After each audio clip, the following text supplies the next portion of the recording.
The pain hit like a freight train, sudden, brutal, and absolute.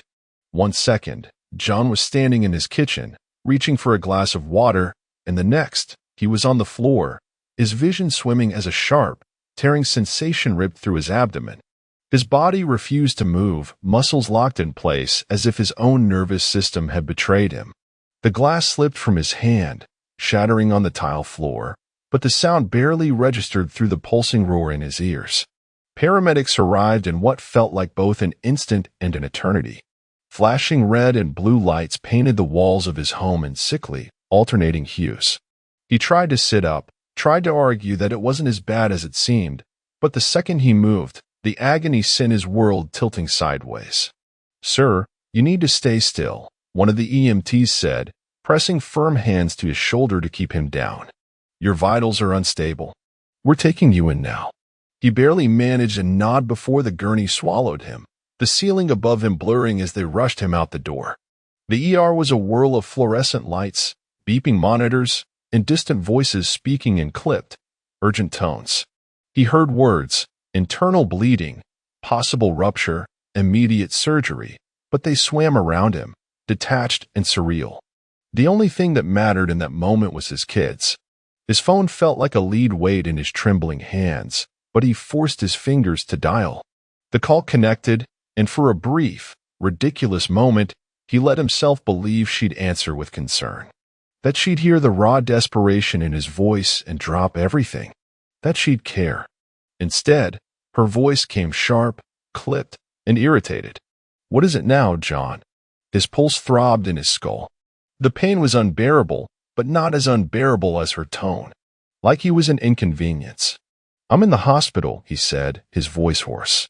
"They're taking me into emergency surgery. I need you to." "You're kidding me," she snapped. "Right now." He blinked. The room swayed. "Yes, right now. The kids." "I can't, John." He heard the clink of glass, the murmur of laughter in the background. "I'm already out. I have plans. Jessica."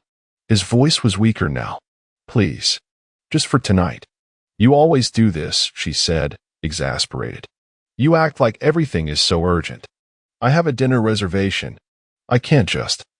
A male voice laughed in the background, low and easy, like they were sharing some private joke. He could hear it so clearly now, the hum of an expensive restaurant, the clatter of silverware against fine china. Jessica sighed. "Look, you'll be fine. You always are. Call your mother or something." "Jess?" Click. The line went dead. The pain was a living thing, clawing its way through his body with every shallow breath. It radiated from the core of his being, sharp and unrelenting, a cruel reminder that he had barely escaped something far worse.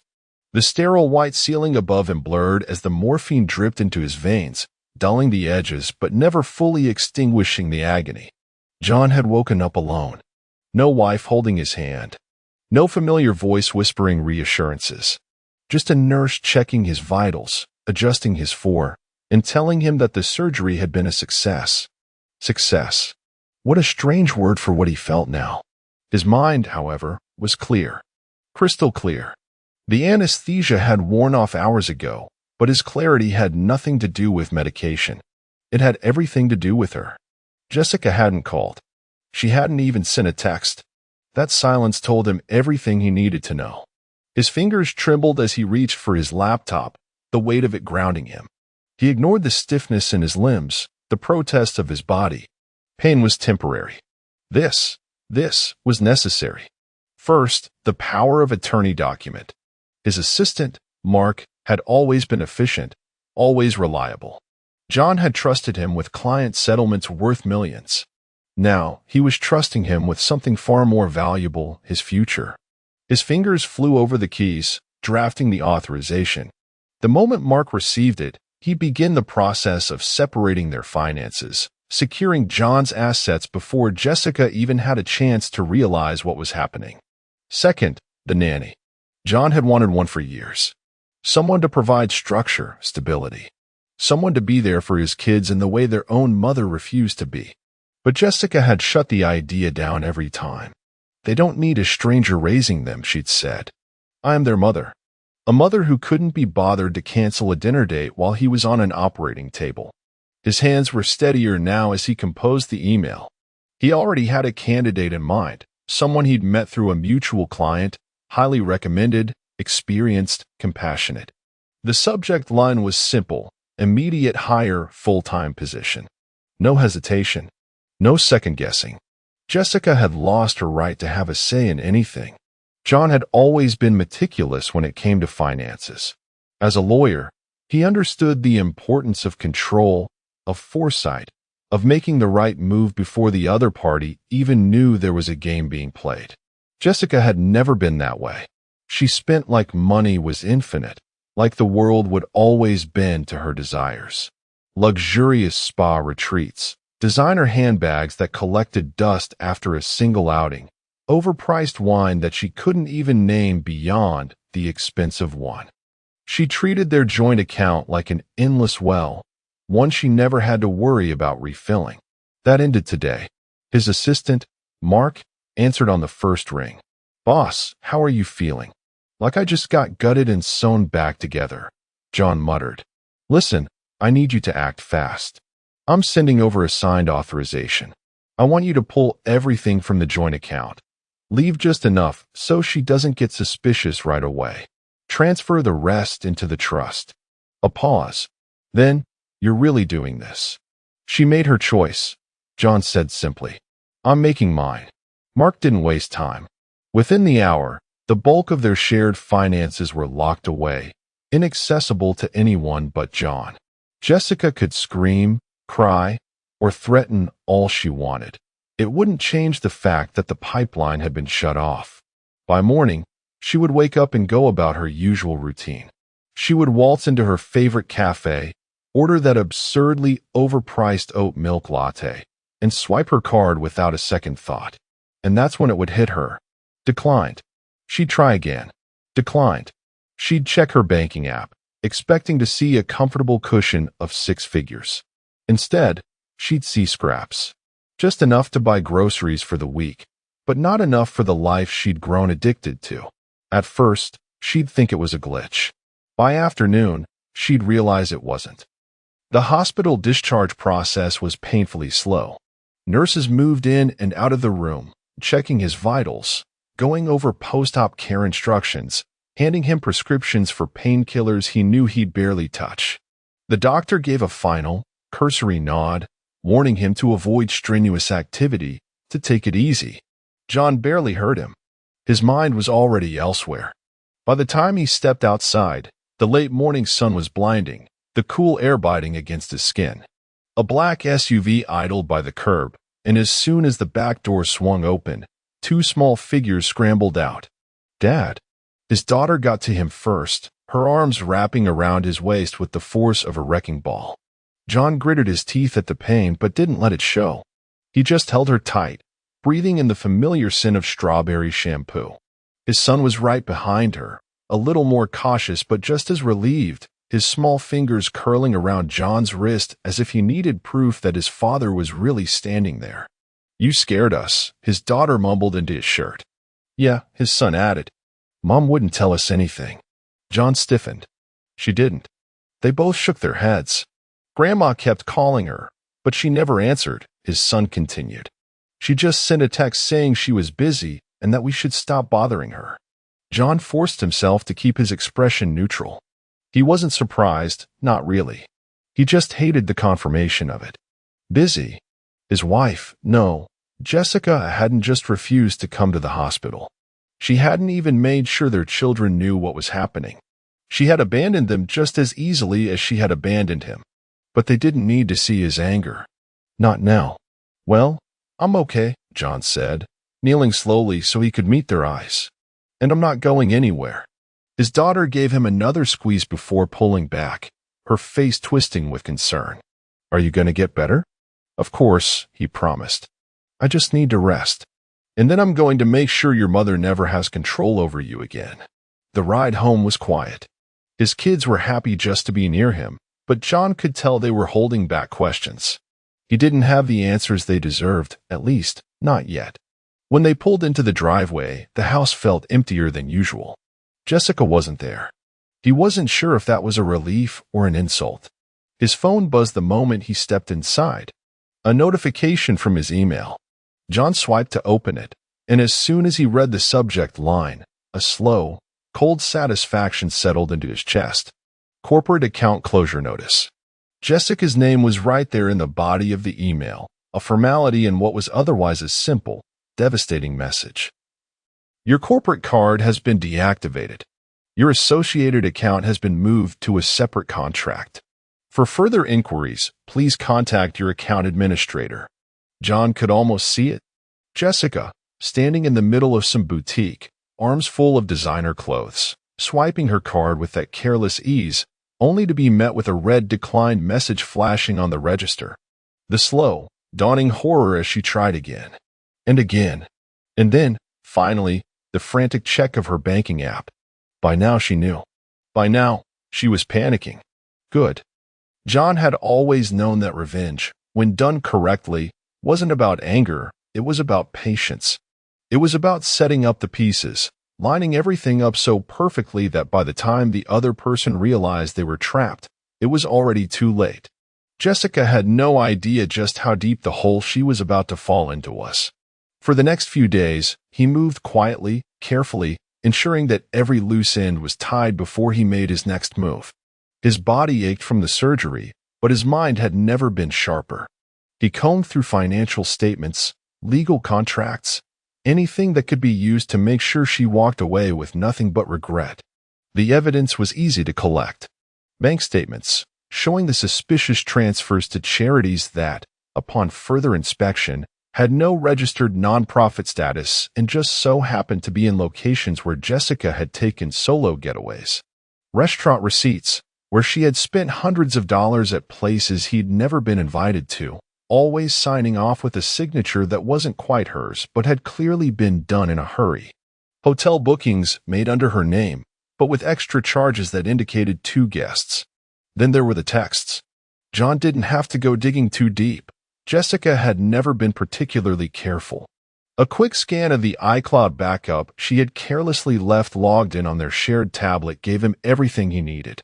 The flirtatious messages, the plans for upcoming weekends, the casual way she referred to him as the anchor weighing me down. That one stung. Not because he hadn't known it deep down, but because it confirmed that she had never truly seen him as her partner. Just a provider. A necessary inconvenience in her curated life. But it wasn't enough to simply know these things. No, he needed her to feel them. To understand, on the deepest level, what it meant to lose. So he waited. He didn't file for divorce.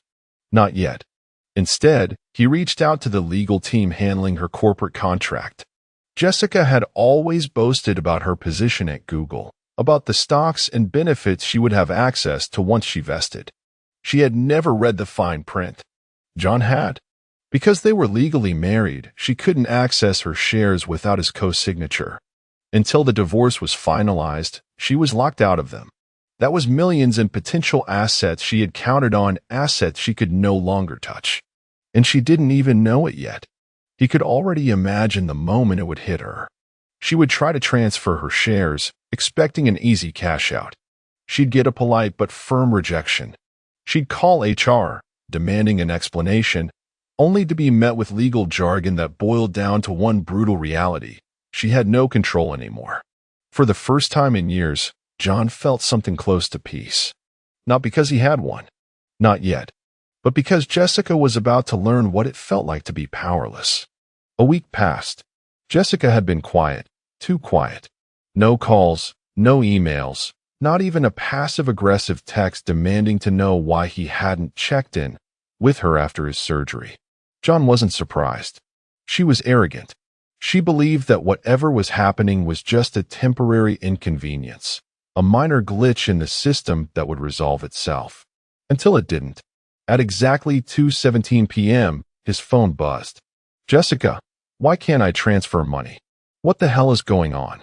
John leaned back in his chair, reading the message slowly, savoring it. She was starting to notice. Her bank account, once overflowing, had shrunk to a laughable fraction of what it was. Her corporate card was deactivated. Her emergency funds, those she had secretly stashed away, thinking he wouldn't know, were locked in pending legal review. And now, reality was finally creeping in. He let her sit in that confusion for a few minutes, let the panic fester. Then, he typed out his reply. John, ask your lover. Delivered. Read. The typing bubble appeared almost instantly, then stopped, then started again. He could picture her now, sitting in the sleek, overpriced condo she had probably hoped to run to, staring at her phone, trying to process what he meant. She didn't understand. Not yet. But she would. John had spent years understanding the art of evidence. As a lawyer, he knew that facts alone weren't enough. People ignored facts when emotions clouded their judgment. What truly unraveled someone was proof. The kind of proof that didn't just tell a story but ripped away the possibility of denial. Jessica thought she could spin this, make excuses, gaslight him into thinking he was overreacting. So he would give her something she couldn't twist. The night after her text, he made a call. Jared, I need you to pull security footage from La Maison. The night of my surgery. The private investigator didn't hesitate. Understood. Any specific details I should be looking for? John exhaled, his grip tightening around his phone. A woman in a black dress, dining with a man in his early 30s. Find out who he is. Jared was efficient. 2 days later, an email arrived in John's inbox with a single attachment. Surveillance footage and photos, Jessica Morgan. He opened the file. The first image hit him like a gut punch. Jessica sat at a corner table, candlelight flickering over her perfectly made-up face, her hair styled with effortless precision. Across from her sat a man John had never met, but one whose face he recognized. Ryan Carter, senior hiring manager at Google. He knew the type. Young, confident, the kind of guy who wore expensive suits but didn't know how to truly own them. The kind who mistook a high salary for experience, who thought charm was enough to navigate the world. The second image was worse. Jessica's hand was resting on Ryan's, their fingers intertwined in a way that was unmistakable. It wasn't the casual touch of old friends or even a fleeting moment of flirtation. It was intimate, familiar, the way she used to touch him when they were younger, when she still looked at him like he was the only man in the room. John scrolled further. Laughter caught mid-motion. Her leaning in. Her eyes locked on Ryan with an expression she hadn't worn for him in years. She hadn't just left him to suffer alone in that hospital. She had celebrated his absence. John closed the laptop slowly, staring at the wall. He felt nothing. No fresh rage, no sorrow. Just a quiet, consuming certainty. She had made her choice. Now, she would live with it. The divorce papers sat in a neat stack on his desk, every page a calculated strike against the woman who had spent years treating their marriage like a business investment. John could have filed them immediately. He could have blindsided her with a formal notice, watched her scramble as she realized that every financial safety net she had built was now gone. But that would be too merciful. Jessica thrived on control, on being the one who dictated the terms of every situation. Filing too soon would give her a way to react, to spin the narrative, to pretend she had any leverage left. No, he wanted her to feel the walls closing in. So he waited. In the meantime, he turned his attention to something far more important, his children. Jessica had never been a present mother, but what she had done while he was in the hospital went beyond neglect. It was proof. Cold, hard, undeniable proof that she had abandoned them. John's assistant had already compiled the records, call logs from his mother showing multiple unanswered attempts to reach Jessica, text messages from their daughter saying, "Mom won't pick up. Is she mad at us?" Even their son's innocent admission that Mom said she was busy with something important painted a damning picture. And now, the evidence from the private investigator solidified everything. She hadn't just been unavailable. She had been somewhere else, prioritizing a dinner with her lover over her own children. The courts wouldn't need convincing. John's lawyer, a former colleague who owed him more favors than he could count, filed the paperwork for temporary custody under the grounds of neglect. The process was faster than expected. Within 48 hours, the petition was on a judge's desk. Jessica had no idea. John still hadn't confronted her, hadn't given her the satisfaction of a single argument, a single moment where she could twist the narrative. He ignored her texts, let her stew in the silence, let her wonder. She was going to come to him eventually. And when she did, when she walked through his door demanding answers, she would find two things waiting for her: the custody papers and the divorce she never saw coming. 2 weeks. 14 days of complete silence. John had expected something sooner. A phone call, an angry email, even a desperate voicemail dripping with false remorse. But Jessica had done the unexpected. She had vanished. At first, he thought it was arrogance, that she believed this was a temporary setback, that she was giving him time to come to his senses, that eventually he would reach out, offer explanations, give her a chance to weasel her way back in. But then, as the days passed, doubt crept in. Maybe she was waiting for something. Maybe she had figured out just how badly he had dismantled her safety net. Maybe she was scrambling behind the scenes, trying to piece together the wreckage. Or maybe she was just biding her time. It didn't matter. John spent those 2 weeks moving forward. The kids settled into their new routine with surprising ease. The nanny, Claire, was everything he had hoped for: firm but kind, structured but patient. His son had stopped asking where Jessica was by the end of the first week. His daughter had held on a little longer, but even she had stopped expecting a call. Jessica's absence spoke louder than anything she could have said. And so John waited. Not for her return, he didn't want her back, but for the moment she would break. For the moment she would have to crawl back, forced to acknowledge the consequences of her choices. It came late on a Thursday evening. John had just finished cleaning up the dinner dishes, the house quiet except for the hum of the dishwasher and the faint sounds of the kids getting ready for bed upstairs. He was about to pour himself a drink when his hand froze on the bottle. The sound was deliberate, not frantic, not weak, just a steady, controlled knock against the heavy oak door. John turned, staring at it for a long moment. There it was, the moment he had been waiting for. Slowly, he set the glass down and walked to the door, his pulse steady, his mind clear. He knew what he was going to find before he even turned the knob. He opened the door, and there she was. Jessica stood on the porch, wrapped in a long coat that was soaked through at the hem, her expensive heels darkened by rain. Her hair, usually perfect, was damp and slightly disheveled. In her hands, she clutched an overpriced designer bag, the last relic of a life she no longer had access to. Her eyes met his, and for the first time in years, he saw something real in them.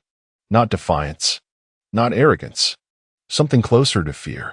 "We need to talk," she said, her voice quiet, almost hesitant. John didn't move, didn't answer. He just looked at her and let her feel the weight of what she had lost. John didn't speak. He didn't move. He simply stood there, watching her shift under his gaze, her arms tightening around the expensive bag clutched against her body like a life raft. Jessica had always been composed, always carried herself with the effortless grace of someone who believed the world would always bend to her will. But now she looked small. Her once pristine hair clung to the sides of her face, strands curling in damp disarray. The coat she wore, some designer brand she had once gushed about, hung heavy with rain. And her eyes, those sharp, calculating eyes, lacked their usual arrogance. Instead, they were searching, measuring, trying to read him, trying to predict the outcome of this moment. "Can we talk?" she repeated, her voice quieter this time, cautious in a way it never had been before. John didn't answer. He didn't need to. He took a single step back, just enough to clear the doorway, just enough for her to interpret as permission. But he didn't gesture for her to come inside. He didn't offer her warmth, or comfort, or even the illusion of familiarity. She hesitated. She noticed. For the first time, she truly saw the invisible wall between them, the one she had built with every selfish choice, every betrayal, every moment she had chosen herself over the family she was supposed to protect. Jessica took a careful step forward, crossing the threshold. She wasn't inside the home. Not really. She was standing in between, neither inside nor fully out. And John let her stay there. Let her linger in that uncertainty, because that was what she had done to him for years. She had kept him on the edge, never fully loved, never fully abandoned, just strung along enough to serve her needs. Now it was her turn to feel what it was like to be left standing in the doorway. Jessica exhaled sharply, her fingers tightening around the strap of her bag. Her gaze flickered around the house, scanning the familiar space like she was searching for something to anchor herself to, something that still belonged to her. "John, I know you're angry," she started, her voice carefully measured, the same tone she used when she was trying to manipulate a situation. "But this isn't what you think." John leaned against the edge of the dining table, arms crossed, silent. She took that as permission to continue. "I never meant for things to happen this way," she said, her voice softening. "You were always so distant, so buried in your work. I felt like I didn't exist to you anymore." There it was. The excuse. The classic deflection.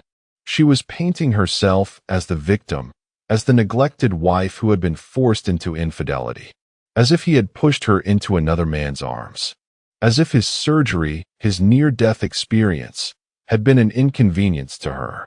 John didn't flinch, didn't argue. He just let her talk. "I thought if I just had something for myself, if I just had one thing that was mine, maybe I wouldn't feel so alone," she went on, shaking her head. "But I never wanted to hurt you." John exhaled slowly, then reached to the side. He picked up the stack of papers he had prepared days ago and set them down on the table between them. Jessica blinked. "What's that?" He didn't answer. She hesitated before stepping closer. Her fingers hovered over the top sheet before finally picking it up. Her eyes scanned the words, and for the first time since she walked through the door, she lost the ability to hide her emotions. "Petition for dissolution of marriage." The color drained from her face. She flipped to the next page, skimming through the legal jargon, her breath growing unsteady as the full weight of what she was holding sank in. Her hands trembled slightly when she looked back up at him. "John, wait. This is too fast. We should at least talk about this." John reached for another document, this one thinner, a single sheet of paper. He slid it across the table. Jessica frowned but picked it up. Her confusion lasted all of 2 seconds before she recognized what she was looking at. It was a copy of a bank statement, one that detailed every single transaction she had tried to hide. The charitable donations, the wire transfers, the first-class flights, the weekend getaway she had taken with another man, paid for with money from their joint account. Jessica's lips parted, but no sound came out. For the first time since she walked in, she had no script, no prepared excuse, just silence. John met her eyes, his face unreadable. No anger, no pleading, no heartbreak, just the quiet, unshakable finality of a man who had already moved on. Jessica didn't speak. She didn't argue, didn't deny, didn't even reach for another excuse. She just stood there, gripping the bank statement, staring down at the cold, indisputable truth laid bare in black and white. John watched as the realization settled into her, as her breathing changed, as her posture shifted. The gears in her mind were still turning, still trying to calculate a way out, but there wasn't one. Not this time. Not with him. Slowly, her eyes lifted from the papers and met his. And for the first time in their entire marriage, he saw it, true understanding. She had lost. Not just her access to his money, not just the comfortable lifestyle she had taken for granted. She had lost him. She wasn't looking at her husband anymore. She was looking at a stranger. John said nothing. He didn't need to. There was no grand speech, no moment of emotional reckoning, no final argument that could salvage anything. This wasn't about closure. This wasn't about justice. This was simply the end. He turned away without another word, walking deeper into the house, leaving her standing in the entryway. Jessica didn't call after him, didn't try to stop him. She just stood there, holding the remnants of what used to be her life, until the silence swallowed her whole. Then, the door closed. A soft, deliberate click. And John, for the first time in years, breathed. Not the shallow, measured breaths of a man carrying the weight of a loveless marriage. Not the quiet, restrained exhale of someone bracing for another betrayal. Just a deep, unshackled inhale. Freedom. The first time I noticed something was off, it wasn't a dramatic revelation. No lipstick-stained collar, no secret phone calls in the middle of the night. It was something much quieter, subtle, a shift in the air that I could feel but couldn't yet explain. Laura had stopped wearing her wedding ring. At first, I thought it was an accident. Maybe she left it on the sink, maybe she took it off at the gym. But when I mentioned it, she waved a dismissive hand. "Oh, Jeff, don't be ridiculous," she scoffed, slipping her sunglasses over her perfectly made-up face. "I just forgot. Forgot. The same way she forgot to answer my texts during the day, forgot to come home before midnight, forgot that our marriage was something that used to mean everything to us." That was the moment the gnawing started. A slow, creeping suspicion crawling up my spine, whispering that something wasn't right. And once that feeling took hold, I started noticing everything.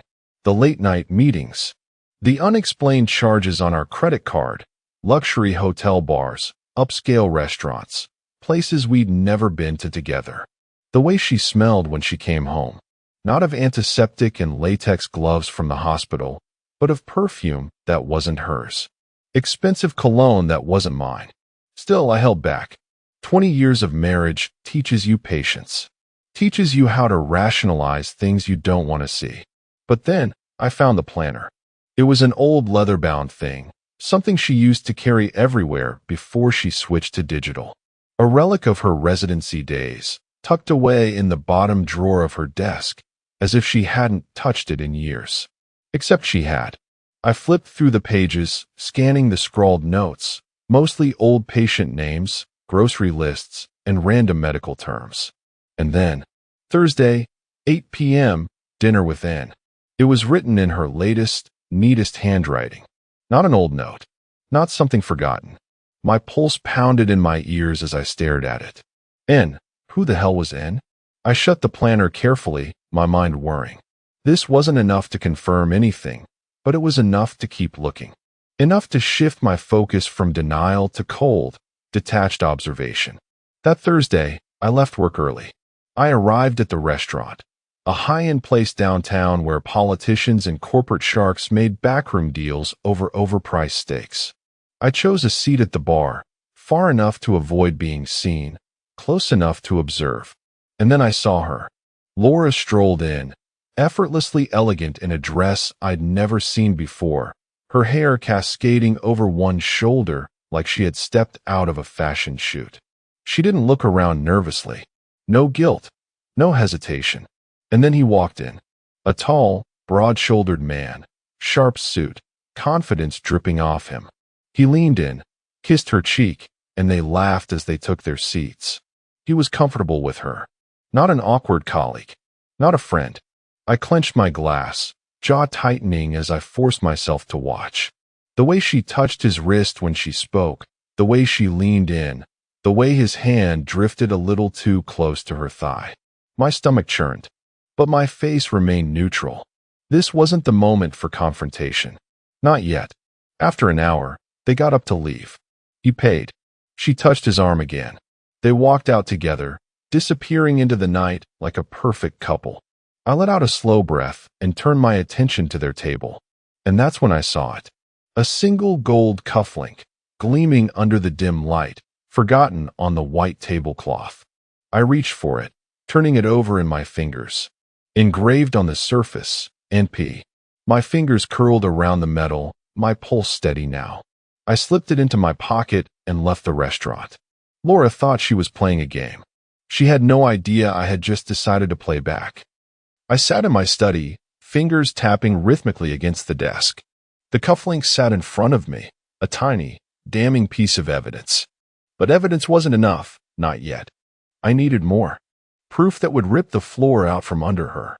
Laura was careful, but she had one fatal flaw, arrogance. She truly believed she was untouchable. That I was too much of a fool, too much of a trusting husband, to see what was right in front of me. I was about to prove her wrong.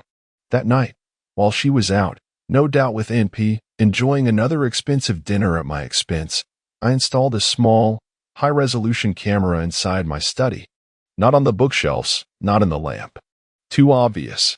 Instead, I embedded it into the ornate wooden frame of my diploma on the wall. The lens was barely visible, blending seamlessly with the grain of the wood. Then, I waited. And it didn't take long. 2 days later, I came home earlier than usual, moving silently through the hallway. Voices drifted from my study, Laura's, low and clipped, and another voice. Male. Calculated. I stayed just outside the door, listening.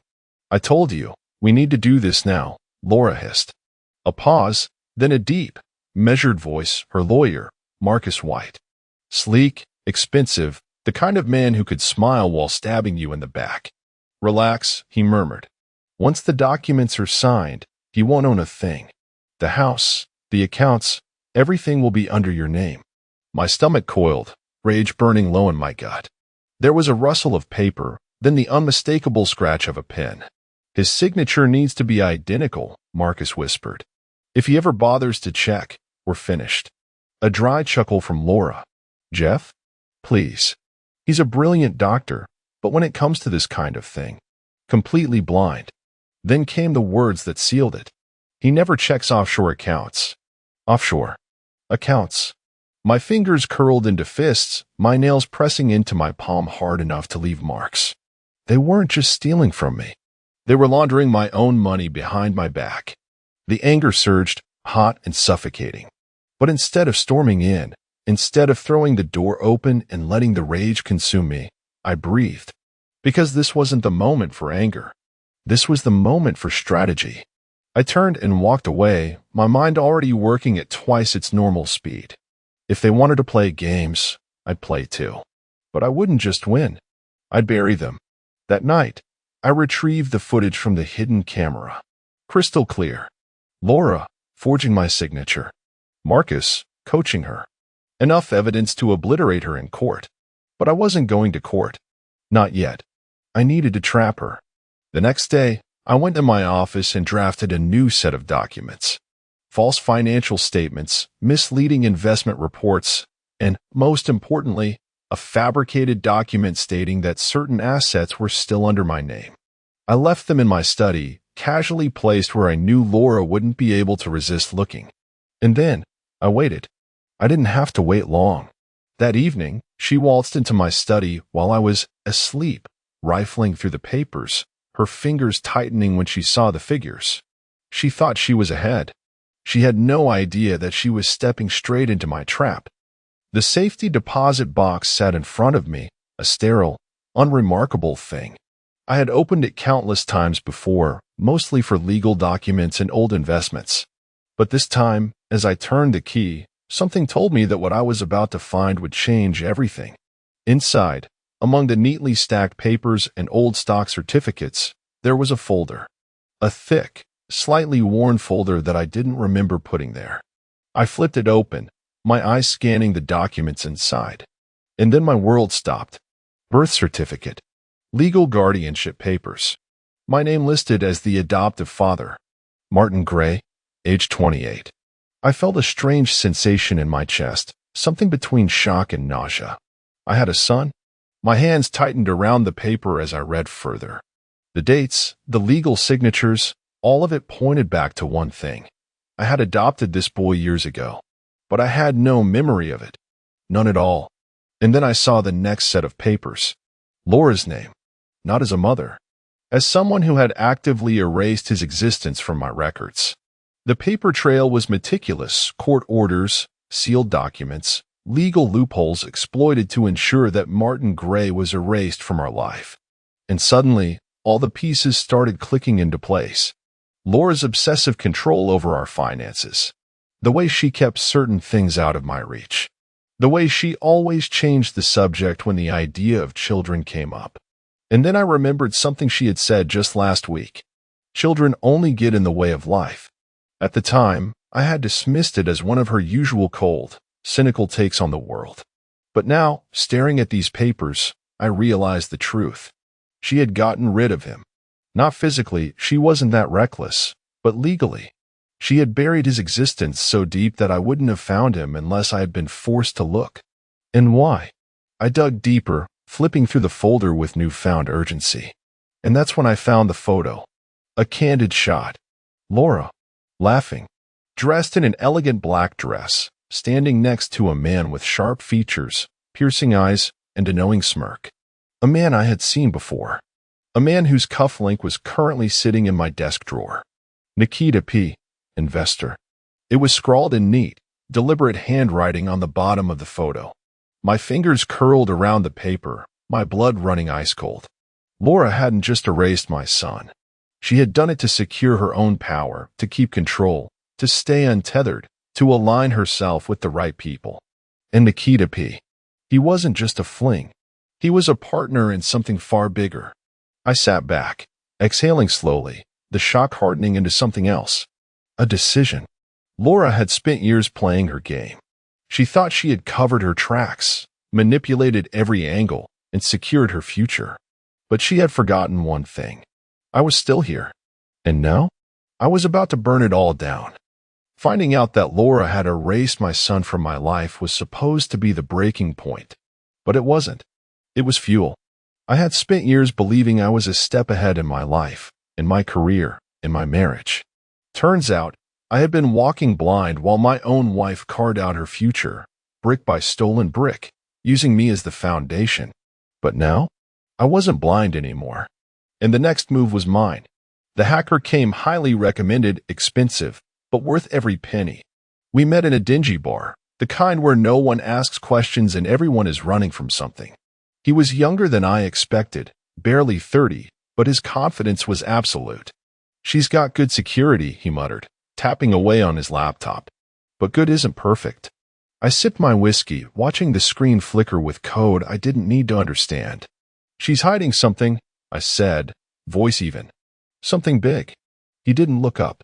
They always are. It took him exactly 17 minutes.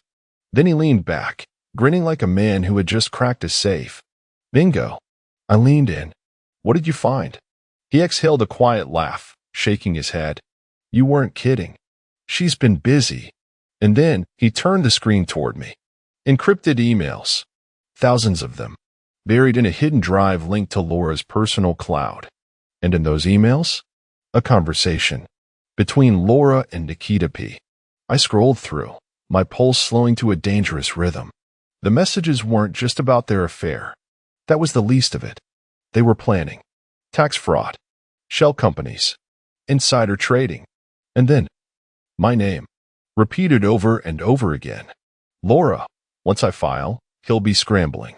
I'll make sure he's too distracted to fight back. Nikita P. Good. We don't want him seeing what's coming. Laura. He won't. He's not wired for this. He still believes in fairness. That's why he'll lose everything. I almost laughed. I had spent 20 years with a woman who thought she was smarter than me. A woman who believed my sense of morality made me weak. She was about to find out how wrong she was. I scrolled further. And then I found it. Laura. After the divorce, he'll have nothing left. Nothing left. I let out a slow breath, a sharp grin tugging at the corner of my mouth. "Oh, Laura," I murmured. "You really should have thought this through." The hacker watched me carefully. "What's your move?" I closed the laptop, sliding it back toward him. "You ever forge corporate financial reports?" His eyebrows lifted slightly. "For the right price?" I smiled. "Make it look real. Just enough to tempt her." He gave a slow, knowing nod. And just like that, the trap was set. Laura thought she had won. She had no idea that the floor was about to collapse beneath her feet. Martin Gray looked nothing like me. Tall, sharp features, piercing blue eyes. Laura's erasure of him from my life had been so complete that seeing him in person felt almost surreal. He stood outside the quiet cafe where we had agreed to meet, his posture rigid, his expression unreadable. I stepped forward, feeling an odd tightness in my chest. "Martin," I said. His gaze locked onto mine, scanning me like he was assessing a suspect, which, given his job, he probably was. Then, after a long pause, he nodded. "Jeff. Not Dad. Not yet. Maybe not ever." But at least it wasn't a door slammed in my face. I gestured toward the cafe entrance. Want to grab a coffee? He didn't move. I read the documents you sent. His voice was even, controlled. It's a lot. I exhaled slowly. I know. For a moment, neither of us spoke. The weight of what had been stolen from us, 28 years of knowing each other, hung thick in the air. Then, finally, he said, tell me what you need. Inside the cafe, I laid it all out. The offshore accounts, the forgery, the emails with Nikita P., the fraudulent financial reports I had planted, waiting for Laura to take the bait. Martin listened in silence, his fingers steepled, absorbing every detail with a methodical sharpness that told me he was his father's son, whether he realized it or not. When I finished, he leaned back in his chair, exhaling. You're saying Nikita P. isn't just some investor? He asked. I shook my head. He's laundering money for powerful people. Laura didn't just get involved, she became part of the infrastructure. Martin frowned, his mind already racing ahead. I've seen his name before. My office has been tracking him for months, but we never had enough to pull him in. He looked up at me then. I searching. You want to take them both down? It wasn't a question. I nodded. I'm done playing defense. For the first time, a small smirk played at the edge of his mouth. Good. Then he pulled out a small flash drive and slid it across the table. What's this? I asked. Everything we have on Nikita P. Financial transactions. High-profile meetings. Ties to politicians, judges, offshore networks. His expression darkened. We knew he had inside help, but we never knew who. His jaw tensed. Turns out, it was my mother. I hesitated. Martin, He held up a hand. Don't. I swallowed my words. Because what the hell do you say to that? Instead, I pocketed the drive. This is enough to bury them. Martin nodded. I'll make sure it gets to the right people. We stood, and for the first time, I saw something in his face that hadn't been there before. Not trust, not yet, but maybe the beginning of something like it. And then, as we walked out of the cafe, a familiar voice sliced through the air. You're playing with fire. I turned. Laura stood a few feet away, her expression controlled, but her eyes burning with fury. She had seen us, and she knew, now, that she had a real problem. Martin stepped slightly in front of me, a natural instinct for a man who spent his life taking down criminals. Laura's lips curled. You have no idea what you're getting yourself into. Martin didn't blink. Neither do you. The two of them stared each other down, a mother and a son who had never truly known each other. Then, Laura's gaze shifted to me. Walk away, Jeff, she murmured, her voice like poisoned honey. You don't want to see how this ends. I met her stare, my hand tightening around the flash drive in my pocket. Oh, Laura, I said, smiling just enough to make her nervous. I already do. The moment I heard Laura threaten me outside that cafe, I knew one thing for sure, she was desperate. And desperate people make mistakes.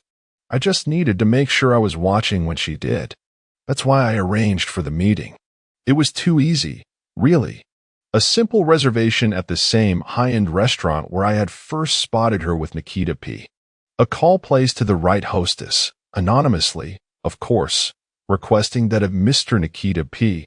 and his guest be seated in a specific booth. Then, all I had to do was wait. And sure enough, they arrived. Laura, looking perfect, as always. A tailored navy blue dress, effortless confidence, her expression unreadable to anyone who hadn't spent 20 years deciphering it. And then Nikita P., the man who had been lurking in the shadows of my marriage for years. I watched from a table tucked in the corner, a book in front of me that I wasn't reading, a small earpiece connected to the hidden recorder I had placed under their booth earlier that day. Then, they started talking. At first, it was business. Numbers. Transactions. Money laundering. Things I already knew. But then the conversation shifted, and my grip on the glass tightened. Laura sighed, swirling her wine lazily. This is getting complicated. Nikita P. leaned back, casual as ever. Then we simplify it. Laura arched a brow. And how exactly do we do that? A slow smile spread across his face. Accidents happen, Laura. My stomach clenched. Laura let out a breathy laugh. You're joking. Nikita P. shrugged. It's efficient. He took a sip of his drink. After his death, you get the insurance payout. $3 million. Laura didn't respond immediately. My pulse pounded in my ears. Then, finally, she murmured, it has to look natural. And just like that, I knew. They weren't just planning to destroy my career. They were planning to kill me.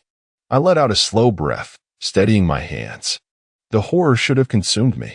Instead, it sharpened into something else. Cold. Calculated. Because if this was how they wanted to play, I would play too. And I wouldn't just win. I would end them. After they left the restaurant, I followed from a distance, keeping my head down, my heart beating steady and slow. At the valet station, Nikita P.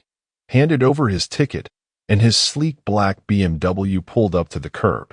He climbed inside, unaware that in the 5 minutes it had taken for the valet to retrieve his car, I had already planted the tracker. It was small, discreet, undetectable unless you knew where to look. Now, I could watch everything. Every late-night meeting. Every backdoor deal. Every whispered conversation about how to make me disappear. And when the moment was right, I would be waiting. The courtroom was silent.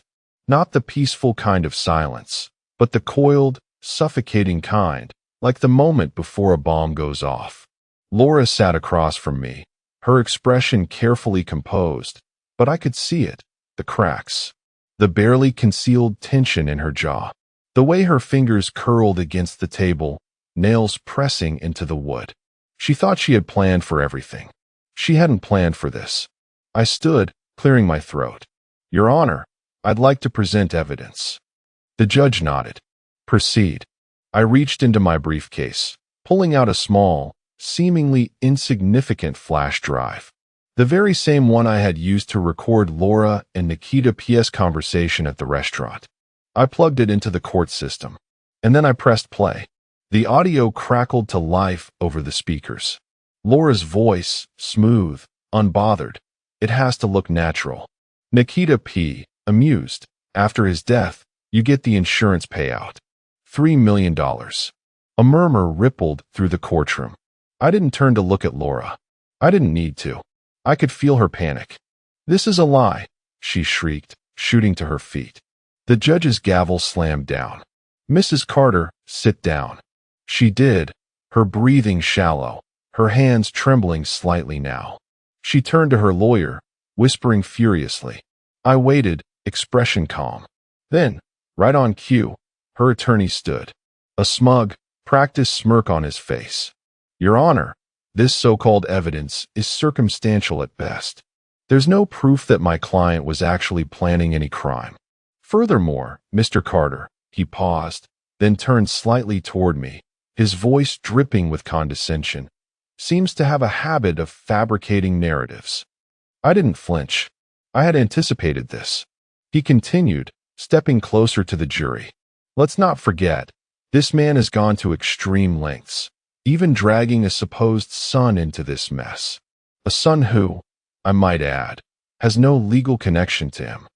There it was. I exhaled slowly, then turned toward Martin. He sat still, his face impassive, but I could see the tension in his shoulders. I met his gaze. Then I turned back to the judge, pulling another envelope from my briefcase. Actually, Your Honor, that's not true. I handed the document to my lawyer, who passed it up to the bench. A legally certified DNA test, I said, my voice steady, proving that Martin Gray is, in fact, my biological son. The courtroom exploded. Gasps. Whispers. Laura's lawyer turned pale. And across from me, Laura sat frozen. Completely. Paralyzed. She hadn't known. She had erased him, buried every trace. But she had been wrong about one thing. Martin wasn't just some forgotten mistake. He was my blood. And now, I had all the proof I needed to destroy her. Nikita P. never saw it coming. He had built his empire on arrogance, on the assumption that no one could touch him, that his money, his connections, his secrets made him untouchable. But that was before he got involved with my wife, before he made me his enemy. The arrest happened fast. Martin was there, Leading the charge, his badge flashing as federal agent, stormed the luxury high-rise where Nikita P. conducted most of his business. The man had barely stepped into his office before the cuffs were on his wrists. "You can't do this," he snarled, struggling as they pinned him against the desk. "Do you know who I am?" Martin smiled, cool and unaffected. "Yeah, a man who's about to have a very long conversation with federal prosecutors." And then he leaned in, lowering his voice just enough that only Nikita P. could hear him. "You should have stayed away from my father." Nikita's eyes widened just slightly before they dragged him out. Hours later, my phone buzzed. "Laura." I let it ring twice before answering, taking my time, letting the silence stretch. Then I said, "You must be having a really bad day." For a moment, all I heard was breathing. Shallow. Furious. Then she snapped. "You destroyed everything. Everything I built." I almost laughed. Everything she built? She hadn't built anything. She had stolen, manipulated, lied her way into power. And now, all of it was burning to the ground. "You did this to yourself, Laura." My voice was calm, almost bored. She sucked in a sharp breath. "Jeff, listen to me." I ended the call. Then I opened my laptop, pulled up my corporate email, and attached the files. Every incriminating email, every transaction, every piece of proof tying Laura to Nikita's empire of fraud. I hovered over the "Send to all employees" button, and I clicked. There. Now the whole world knew exactly who Laura Carter really was. The gavel hit the bench, echoing through the courtroom like a final nail in Laura's coffin. The court finds in favor of Dr. Jeffrey Carter. All marital assets, including the primary residence, are to be transferred to his sole ownership. I barely reacted.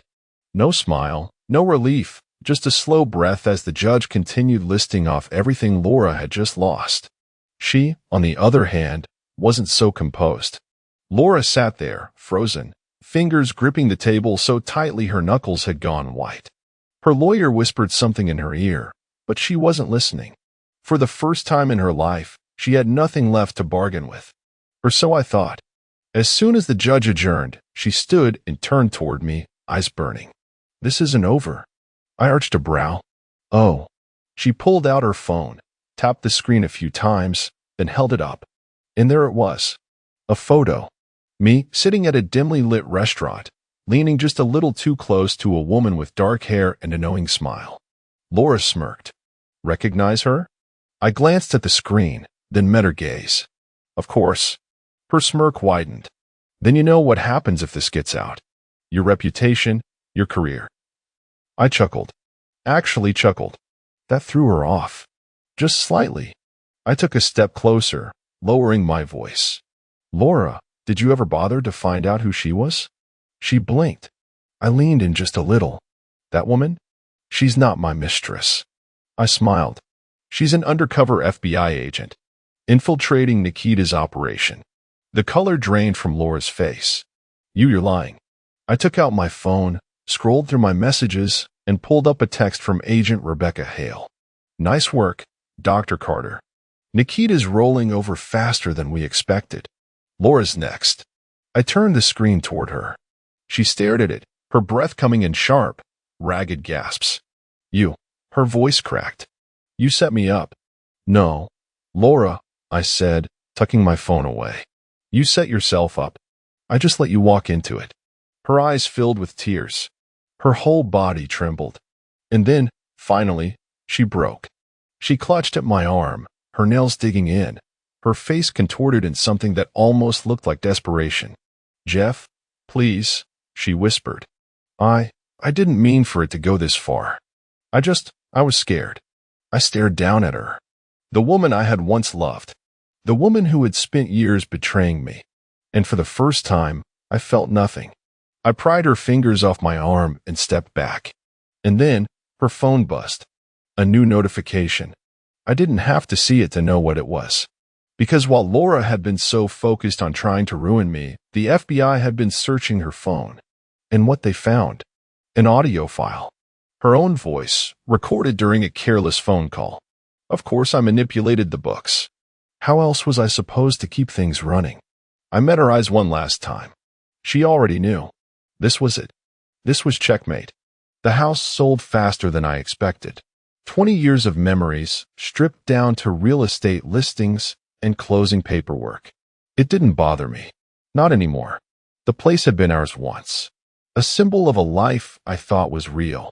Now, it was just another asset to liquidate, another loose end to tie up. Martin and I packed up and left town without fanfare. No goodbyes, no lingering looks in the rearview mirror. Just a one-way drive to somewhere better. Somewhere Laura couldn't touch. The new house was smaller but better in every way that mattered. No ghosts in the walls. No betrayal woven into the foundation.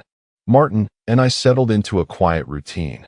He took a job with a local corruption task force, and I returned to medicine, private consulting, flexible hours, work I actually enjoyed. For the first time in years, I felt something I had almost forgotten. Peace. And then, one evening, an email arrived. From Laura Carter. Subject: You stole my life. I stared at the screen for a moment, then exhaled slowly before opening it. Her words were exactly what I expected. You think you won, Jeff? You think ruining me gave you closure? I lost everything because of you. My career, my future, my life. And you just left. I could almost hear her voice in every typed-out accusation. The same arrogance, the same venom, the same incapacity for self-reflection. She still didn't get it. She had destroyed herself. I sat back in my chair, staring at the blinking cursor, considering my response. Then, I pulled up my phone, snapped a picture of the front porch, Martin leaning against the railing, relaxed, a quiet smile on his face. Attached the image to the email, and in the subject line, I typed, "Thanks for the lessons. They're mine now." Then, without another thought, I hit send. And just like that, I closed the door on Laura Carter forever. The hall was packed. Reporters, donors, former victims of financial abuse, all gathered under the bright chandeliers, clinking glasses, shaking hands, nodding along as Martin and I officially launched the Gray Carter Foundation. The irony wasn't lost on me. Carter, Laura's last name, a name once tied to corruption, greed, and manipulation, now repurposed, reshaped, given new meaning. Martin stood at the podium, delivering his speech with the effortless confidence of a man who had found his purpose. Financial abuse isn't just about money, he said, voice steady. It's about control.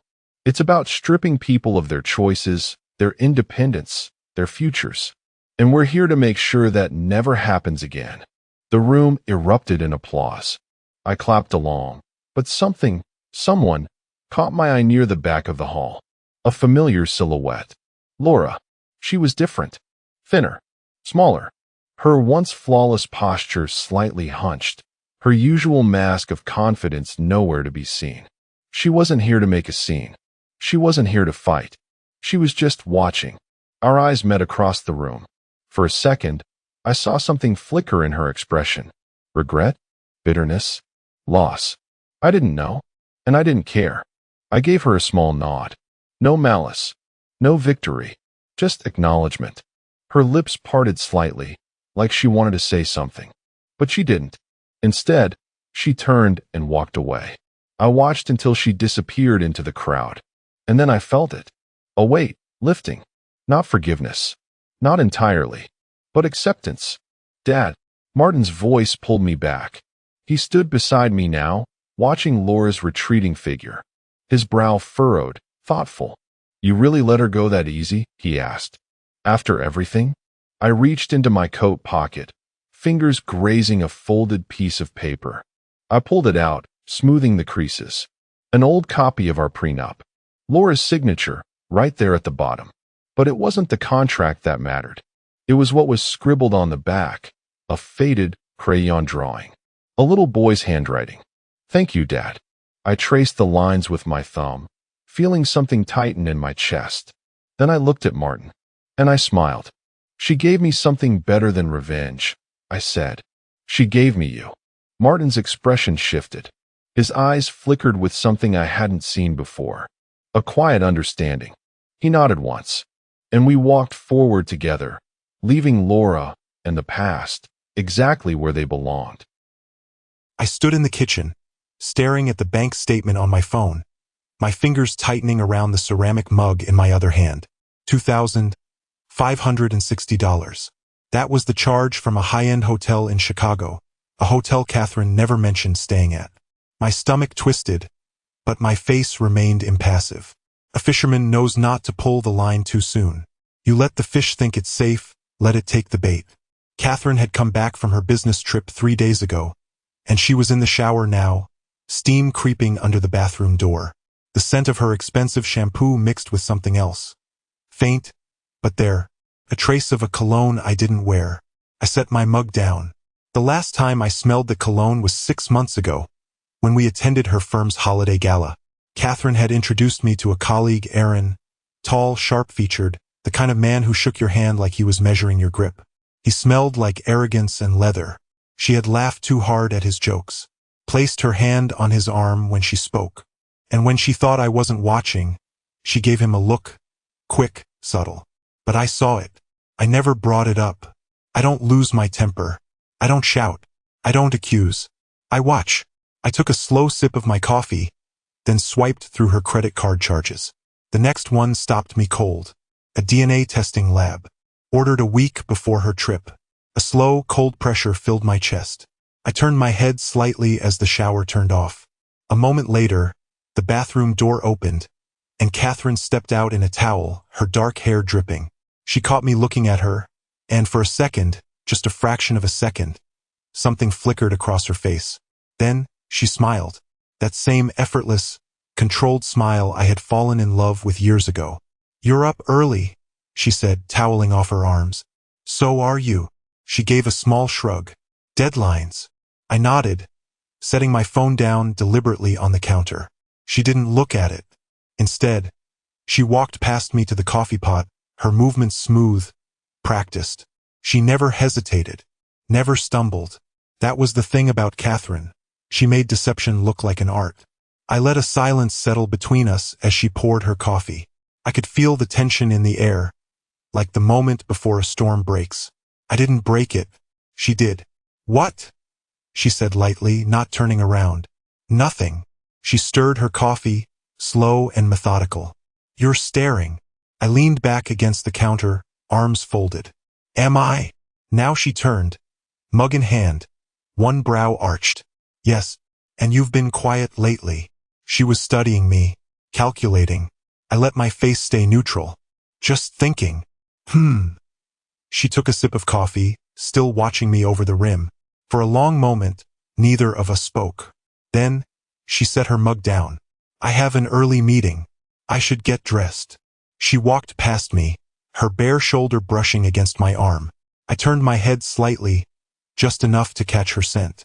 It wasn't her usual perfume. It was his. She knew I noticed, and she didn't care. I waited until I heard her in the bedroom before picking my phone back up.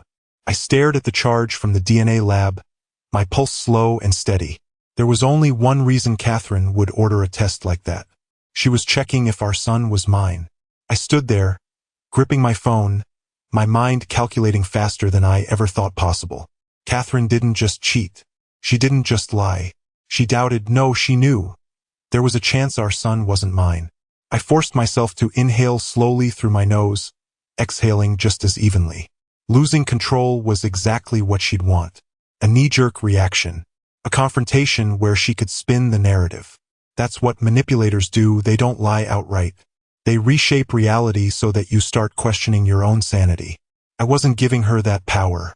I heard the closet door open, the rustle of hangers as she picked her outfit.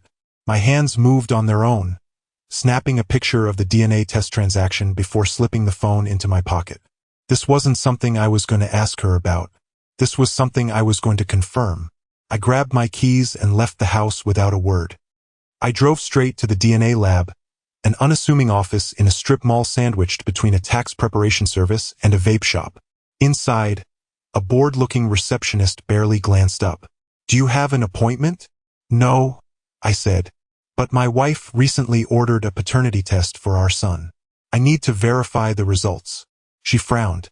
Sir, we can't. I slid 5 crisp $100 bills onto the counter. She blinked, then exhaled sharply through her nose. Name? Catherine. I stopped myself. She might have used her maiden name. Catherine Holloway. Her fingers tapped at the keyboard. My pulse pounded slow and steady. Results were processed yesterday, she muttered. Then her eyes flicked up. You're not listed as the recipient. Of course not, I said evenly. She hesitated. I pulled another 100 from my wallet and placed it on the counter. She sighed and turned the monitor slightly. See for yourself. I looked. My stomach bottomed out. The numbers didn't lie. 0% probability of paternity. I didn't move. I didn't blink. I just stared at those words, letting them carve themselves into my skull. My son, our son, wasn't mine. I swallowed, my throat dry as dust. Who requested this test? Client confidentiality. I slid the last 100 onto the pile. She sighed again, glancing at the door before leaning in. It wasn't just her, she murmured. Another man was tested. My vision tunneled. Who? She hesitated. We don't keep names in the results, just the reference numbers. My jaw clenched. Damn it. But I didn't need a name. I already knew. Aaron. The way she looked at him. The way he looked back. That moment at the holiday gala that I had shoved to the back of my mind, convincing myself it was nothing. It wasn't nothing. It was everything. I straightened, inhaling sharply through my nose, pushing everything, anger, betrayal, pain, deep into my chest where it couldn't be seen. Thank you. I turned and walked out, my pulse measured, my movements controlled. I wouldn't give Catherine the satisfaction of a meltdown. No, she had no idea I knew, and I was going to use that to destroy her. I pulled into the driveway, turned off the engine, and sat in silence. My grip on the steering wheel was so tight my knuckles ached, but my breathing was calm, even. My mind was already moving, calculating. Catherine thought she had the upper hand. She thought she could play her games, manipulate reality, control the narrative. But she had made one critical mistake. She assumed I was weak, that I was some oblivious fool who wouldn't notice the cracks forming beneath my feet. She had no idea that I wasn't just going to expose her. I was going to make her pay. I stepped inside the house, the scent of her perfume lingering in the air. She was in the kitchen, dressed in her usual sharp, calculated style. Pressed slacks, silk blouse, a delicate gold watch that gleamed under the kitchen lights. She was scrolling through her phone, completely unaware of the war about to be waged. She glanced up, smiling as if nothing had changed. You were out early. I shrugged, tossing my keys onto the counter. Took the boat out. Her lips twitched slightly, just a hint of irritation. She hated that I fished, hated that I had a hobby she couldn't control, a space she couldn't infiltrate. I thought you were cutting back on that, she said lightly, taking a sip of her coffee. I leaned against the counter, watching her. Figured I needed the fresh air. She hummed, setting her phone down. Douglas, I wanted to talk to you about something. Here it was. The act. The performance. I tilted my head slightly. Yeah. She sighed, as if this were hard for her. Lately, I feel like there's been some distance between us. I almost laughed. The sheer audacity of it. She reached for my hand, her touch light, gentle, fake. I just want to make sure we're on the same page about our future. I looked down at her fingers, then back at her face. Our future. She nodded, searching my expression. Yes, I want to be honest with you about everything. A flicker of amusement shot through me. Honest, right? I let the silence drag, let her squirm. Then I gave her a slow nod. That's good, Catherine, because I have something I need to be honest about too. Her fingers tensed slightly before she pulled her hand away. Oh, I let out a breath, shaking my head as if I was struggling with my words. I did something unexpected, maybe irrational. Her eyes flickered, just for a second. A crack. I got a DNA test. The air in the kitchen shifted. It was like watching an equation fail, like seeing the numbers collapse, the logic scramble to reassemble itself. Catherine froze, just for a second. But it was enough. Then, she let out a small, breathy laugh. A DNA test? Douglas, why would you do that? I smiled. Just slightly. Because I had a suspicion. She blinked. You had a suspicion? I tilted my head. That's what you want to focus on? Not the results. She swallowed, and I could see the calculations happening behind her eyes, the math of manipulation being rewritten in real time. Douglas, listen to me, she started, her voice softer now, almost pleading. Almost. But I wasn't falling for it. I pulled my phone from my pocket, tapped the screen, and turned it toward her. She stared at the numbers. 0% probability of paternity. For the first time in our entire marriage, Catherine was speechless. I let the silence stretch, let the weight of the truth suffocate her. Then, I leaned in, my voice calm, controlled. Who else knows? Her mouth opened slightly, then closed. I stepped closer. Aaron? She flinched. That was all I needed. I exhaled slowly, tucking my phone back into my pocket. I'll take that as a yes. She shook her head quickly, the panic finally creeping into her carefully constructed mask. Douglas, you don't understand. No, Catherine. I interrupted, my voice firm, steady. You don't understand. I turned, grabbed my keys, and headed for the door. Where are you going? She demanded, her voice rising, cracking. I didn't even glance back. To introduce myself to Aaron. Then I walked out, leaving her standing there, her world collapsing around her. I drove with a steady grip on the wheel, my mind razor-sharp, slicing through every possible outcome of what was about to happen. Catherine was probably still standing in the kitchen, her pulse hammering, scrambling for a way to contain the damage. She was good at deception, one of the best. But I wasn't playing her game anymore. I was rewriting the rules. Aaron's address wasn't hard to find. People like him, arrogant, self-important, convinced they're untouchable, always leave a trail. His firm's website had his professional bio, which linked to his speaking engagements, which linked to a real estate listing under his name. I knew where he lived before I even left my driveway. I pulled up outside his house. It was exactly what I expected, expensive but sterile. A modern, glass-heavy structure that screamed, I have money but no soul. A sleek black car sat in the driveway. Good. He was home. I stepped out, adjusting my jacket as I walked up the paved path to the front door. I didn't hesitate. I knocked once, twice, firm, deliberate. The door opened, and there he was, Aaron. He was taller than me by an inch or two, lean, with that smug, well-groomed look of a man who never doubted he was the smartest in the room. But the moment he saw me, that confidence wavered, just a flicker, but I caught it. Douglas, he said, his voice measured.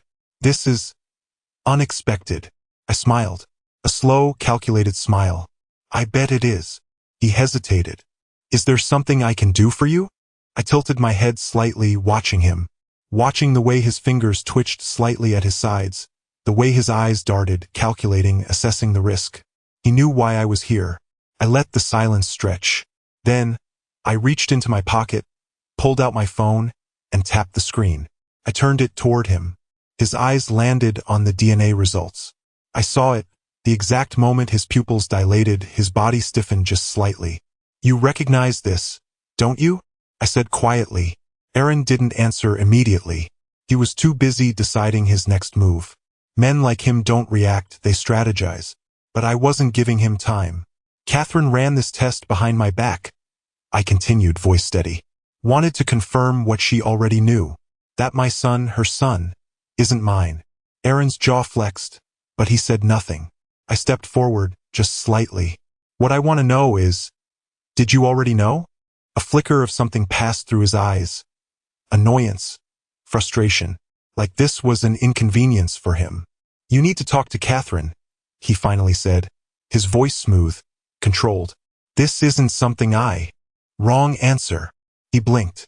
I smiled again, tucking my phone back into my pocket. You see, Aaron, I'm not here to talk about feelings. I'm here because I want to know how much this is going to cost you. That threw him. His brow furrowed slightly. Excuse me? I took another step forward, lowering my voice. Let's cut through the corporate speak. You slept with a married woman. You got her pregnant. And you both let me raise your son for 6 years while you played house with your own actual family. His throat bobbed as he swallowed. I smiled wider. Oh yeah, I know about them. Your wife, Rachel, right? 2 daughters? Private school? Country club membership? I let the words sink in, watching his carefully built reality begin to crack. His fingers curled into a fist, but I saw it for what it was. Not aggression, fear. Catherine may be a master manipulator, but she made a mistake, I continued, leaning in slightly. She thought she could control this, that no one would ever find out. But now, I pulled my phone out again, this time tapping to open my email. Now, it's just a matter of who finds out first. I turned the screen toward him. Displayed in my drafts was an email addressed to his wife, Rachel. Aaron inhaled sharply, nostrils flaring. See, I don't need to yell, I said, voice casual. I don't need to throw punches. I don't need to chase revenge like some tragic fool. I pocketed my phone again. I just need to press send. His entire body went rigid. I let the silence suffocate him. Let him feel the weight of what I could do. Then, I leaned back slightly, sighing. But I'm a reasonable man. His eyes snapped to mine. I could be persuaded to keep this between us, I said, rubbing my chin as if considering. For a price. His lips parted slightly. You're blackmailing me. I smirked. I prefer to think of it as restorative justice. His jaw tensed. You see, I continued, I spent the last 6 years providing for a child I was lied to about, and that's expensive, and stressful, and, quite frankly, exhausting. I folded my arms. So here's what's going to happen. You're going to compensate me for my time, my money, my humiliation. His breathing was shallow now. And in return, I said smoothly, Rachel never finds out. Your life stays intact. You keep your pretty little family, and I walk away a very wealthy man. Aaron's eyes darted away, jaw clenched so tight I thought he'd crack a tooth. I shrugged. Or, I pressed send. The tension in the air was electric, thick enough to cut. I could practically hear the gears in his head turning, trying to find a way out. But there wasn't one. Not this time. Finally, after what felt like an eternity, his shoulders sagged just slightly. Defeat. How much? He muttered. I smiled. Now this was the conversation I wanted to have. Aaron's question hung in the air, thick with tension. How much? I didn't answer right away. I wanted him to sit in it, to feel the weight of his mistake pressing down on him like a slow, suffocating hand.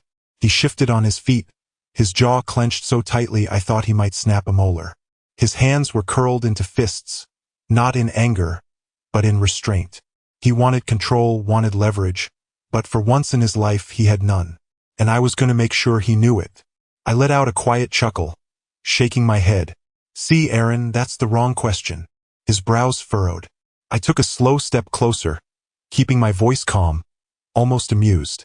The question you should be asking is, how much is your life worth? His nostrils flared. You're a smart guy, I continued. You make what? A high 6-figure salary? Plus investments, stock options. Hell, I wouldn't be surprised if you've got a nest egg stashed away offshore. I let my words settle before adding, but Rachel doesn't know about that. Does she?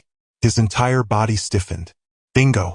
I tilted my head, watching him like a fisherman watching a hooked trout fighting against the inevitable. If she finds out about me, about my son, what do you think happens next? His breath hitched just slightly.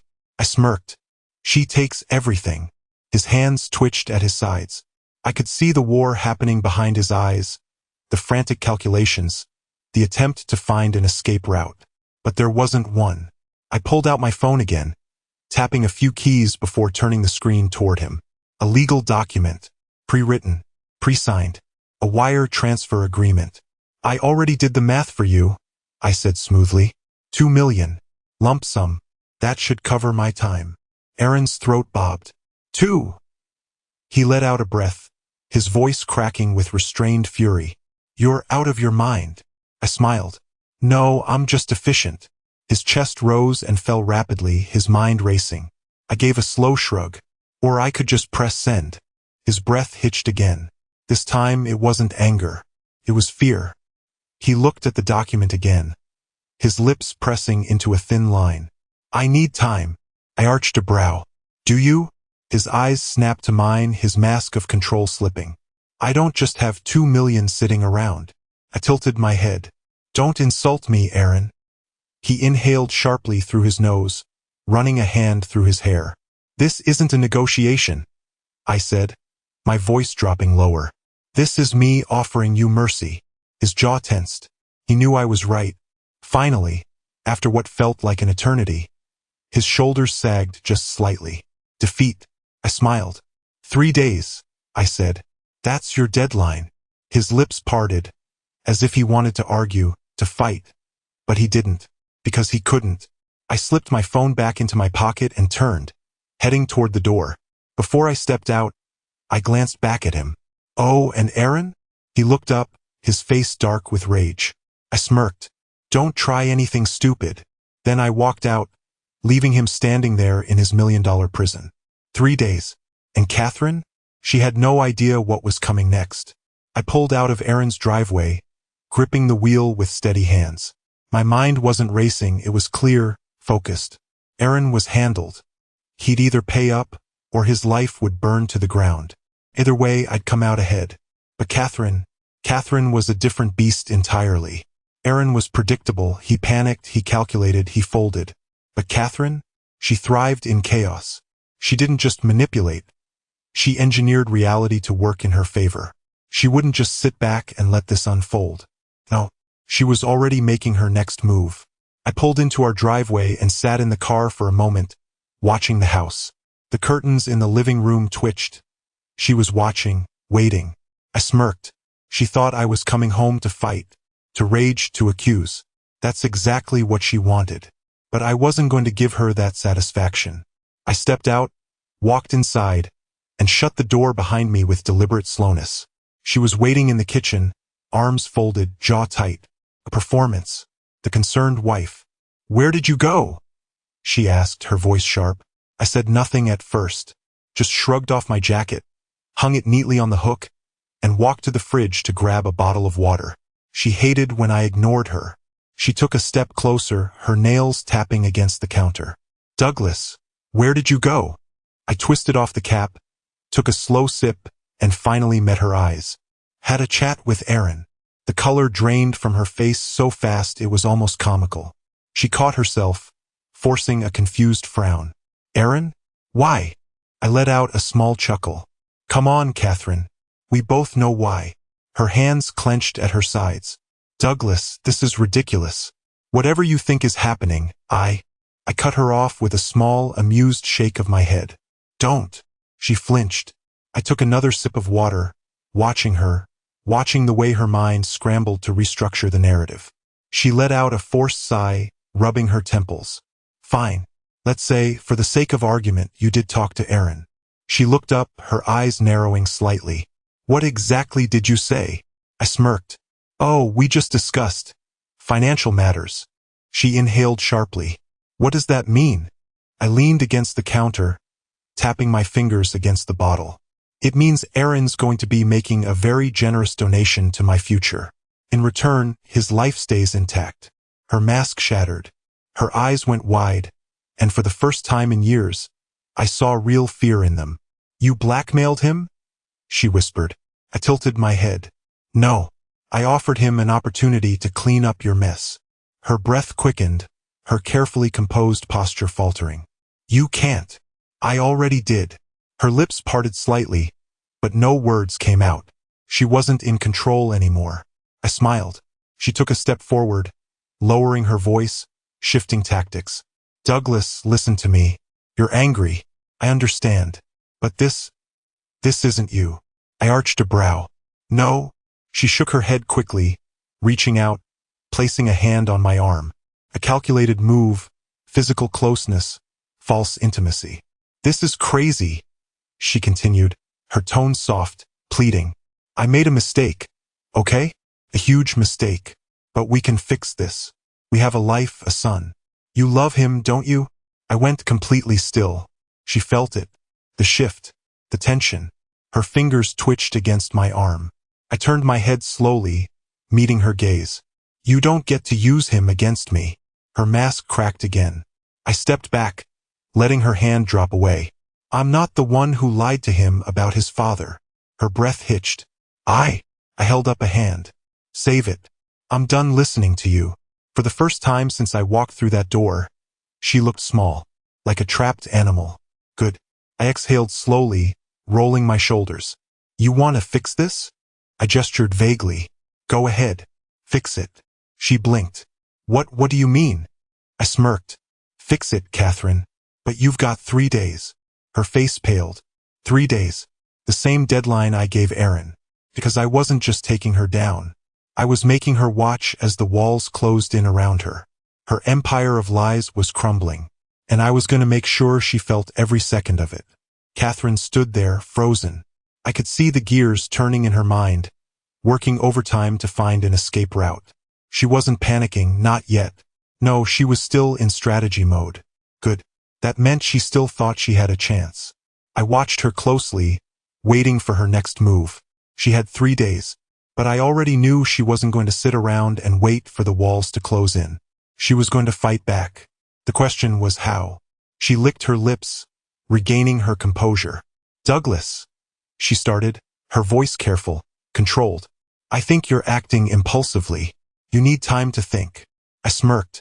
Oh, I've thought plenty. Her jaw tensed.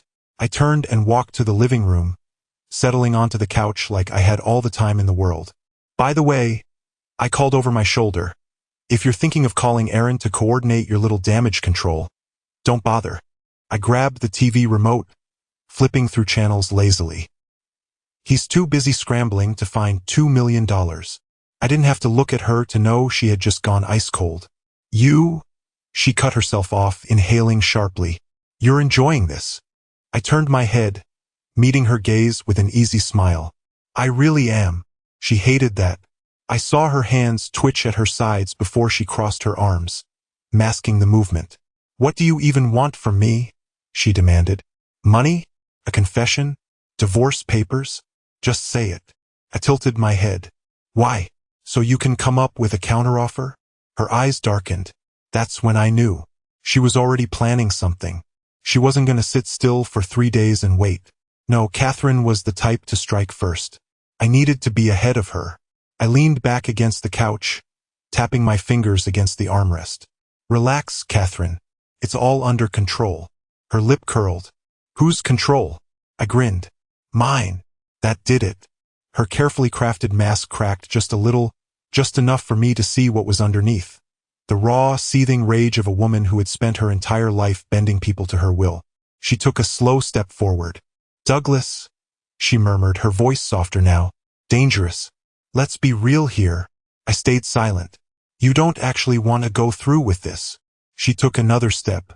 You're mad, and I get that. But we both know you're not that guy. She gave me a knowing smile. You're not ruthless. I chuckled. That's where you're wrong. She hesitated. I stood up slowly, closing the distance between us, my voice low. You think you know me, Catherine. You think I'm the same man who let things slide, who ignored the little inconsistencies, who let you walk all over me because I didn't want to see the truth. I exhaled through my nose, shaking my head. But that man doesn't exist anymore. Her breath hitched just slightly. I leaned in, my voice just above a whisper. You killed him. She swallowed, her throat moving. I stepped back, grabbing my jacket. Anyway, I said, my tone casual again. I've got things to do. You'll hear from me soon. I walked to the door, but just as I reached for the handle, she spoke. Douglas. I glanced back. She was standing there, arms crossed, eyes sharp, calculating. She tilted her head slightly, lips curving into something between a smirk and a warning. You should be careful.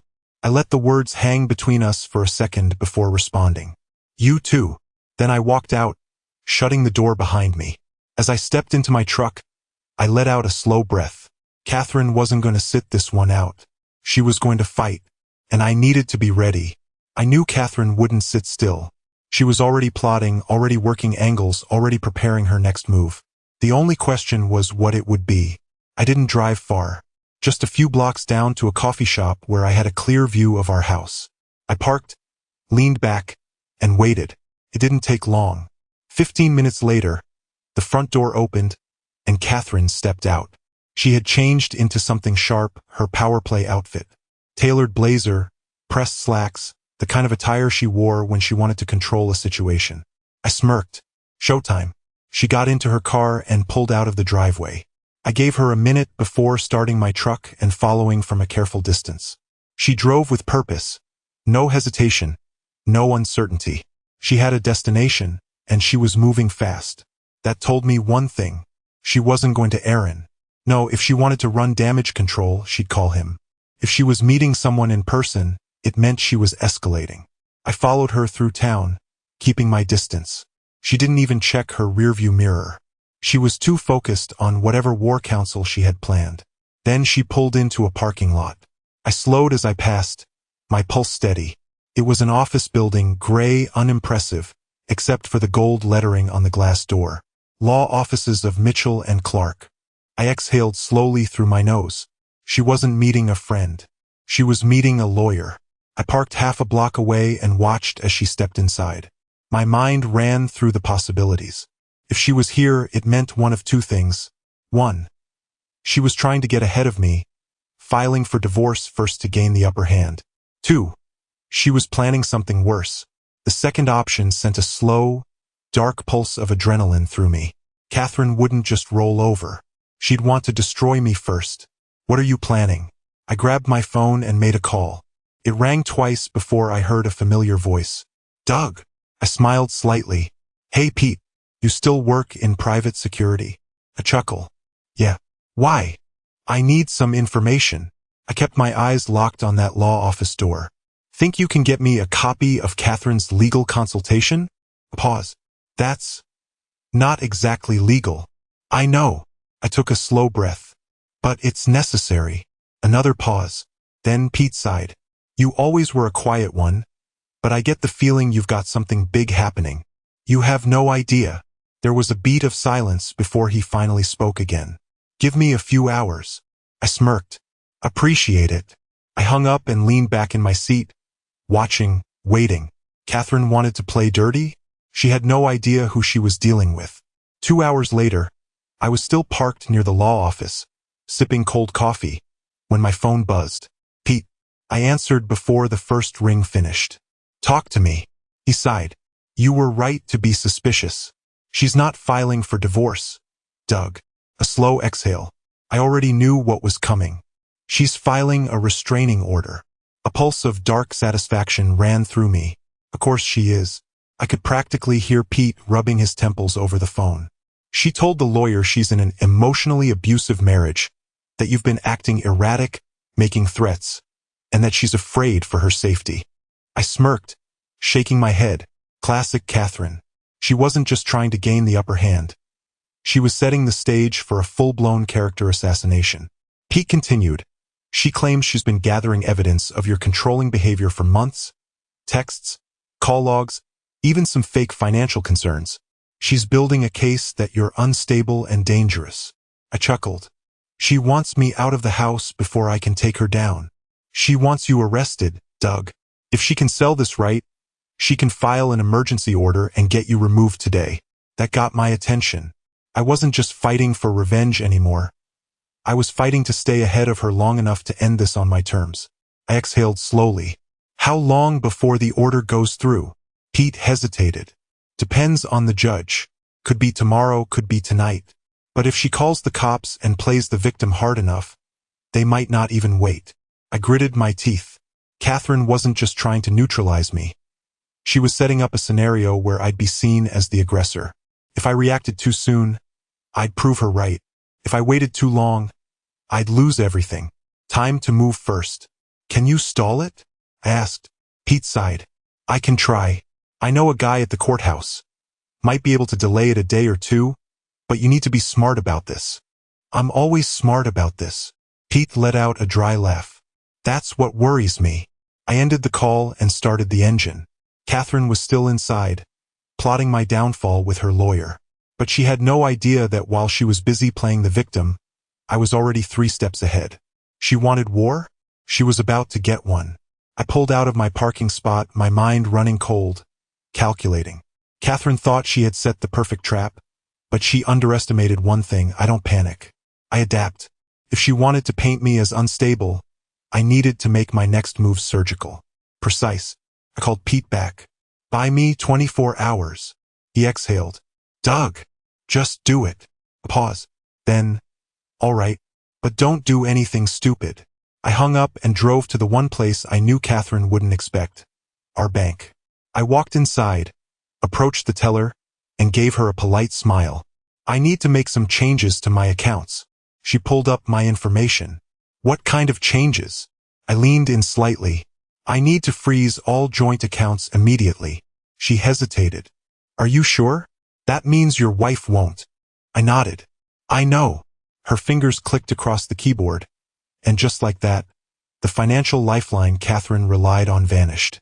Before she could file a restraining order, before she could have me locked out of my own home, she was about to find out just how alone she really was. But I wasn't done. Next, I made 2 more calls. One to my lawyer. One to Child Protective Services. Because if Catherine wanted to weaponize our son against me, I'd make sure she never saw him again. By the time I pulled back into the driveway, the trap was set. The moment Catherine walked out of that law office, she'd check her accounts and realize she had nothing. No money. No way to fund her legal attack. And just as she was scrambling, CPS would be knocking on the door, asking questions about her parenting choices. I stepped inside the house and found our son playing in the living room, oblivious to the war his mother and I were waging. I knelt beside him, smoothing his hair. You and I are going to take a little trip soon, buddy, I said softly. Just me and you. He grinned. Like a vacation? I smiled. Something like that. Because I wasn't just going to win this war. I was going to make sure Catherine was left with nothing. No money, no power, and no son. I didn't have to wait long. Less than an hour after I got home, Catherine stormed through the front door, her face a mask of barely restrained fury. Her phone was clutched in a white-knuckled grip, her blazer slightly askew. She checked the accounts. Good. She slammed the door behind her. What the hell did you do? I leaned back on the couch, perfectly calm. Something I should have done a long time ago. Her nostrils flared. You froze our accounts?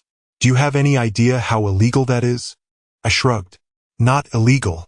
Just inconvenient for you. She let out a harsh breath, pacing like a caged animal. You think this is going to stop me? She spat. You think you can just cut me off and... A knock at the door. She froze. I smiled. Oh, I think I can do a hell of a lot more than that. Her eyes snapped to me, then to the door. A second knock, firmer this time. She swallowed. Douglas, what did you do? I stood up, stretching lazily. Why don't you find out? I walked past her and opened the door. 2 CPS agents stood there, professional, unreadable. The woman in the front gave me a nod. Mr. Holloway? That's me. I stepped aside, gesturing toward Catherine, whose face had gone ghost white. The agent glanced at her clipboard. We received an anonymous report regarding concerns about the safety and well-being of your child. We need to ask some questions. Catherine sucked in a breath. She turned to me slowly, realization dawning behind her eyes. You bastard, she whispered. I smirked. I think it's time we start being honest, don't you, Catherine? The next 20 minutes were glorious. Catherine tried everything. The innocent act, the deflections, even crocodile tears, but the agents weren't buying it. Because I had prepared. I had documented everything. Her cold indifference toward our son, her long nights out, her complete absence as a mother. I even had a recorded conversation with one of her coworkers who casually mentioned that Catherine wasn't exactly the maternal type. It was all handed over before she even knew what was happening. And by the end of the meeting, the CPS agents weren't on her side. They left after saying they'd need to do a thorough review before deciding the next steps. But we both knew what that meant. She was under investigation. Catherine stood in the middle of the living room, trembling with rage.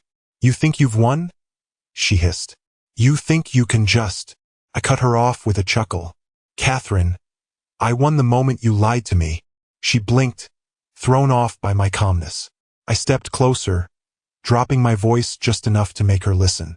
You tried to ruin me, to have me thrown out of my own home, to paint me as an abuser. I tilted my head. Did you really think I wouldn't fight back? Her breath was shaky now. For the first time, she was afraid. I leaned in. I've taken your money. I've taken your power. And soon, I smiled. I'll take custody. She swallowed hard. You can't. I arched a brow. Can't I? Her mask was completely shattered now. The math wasn't working in her favor. The numbers weren't adding up. And she knew it.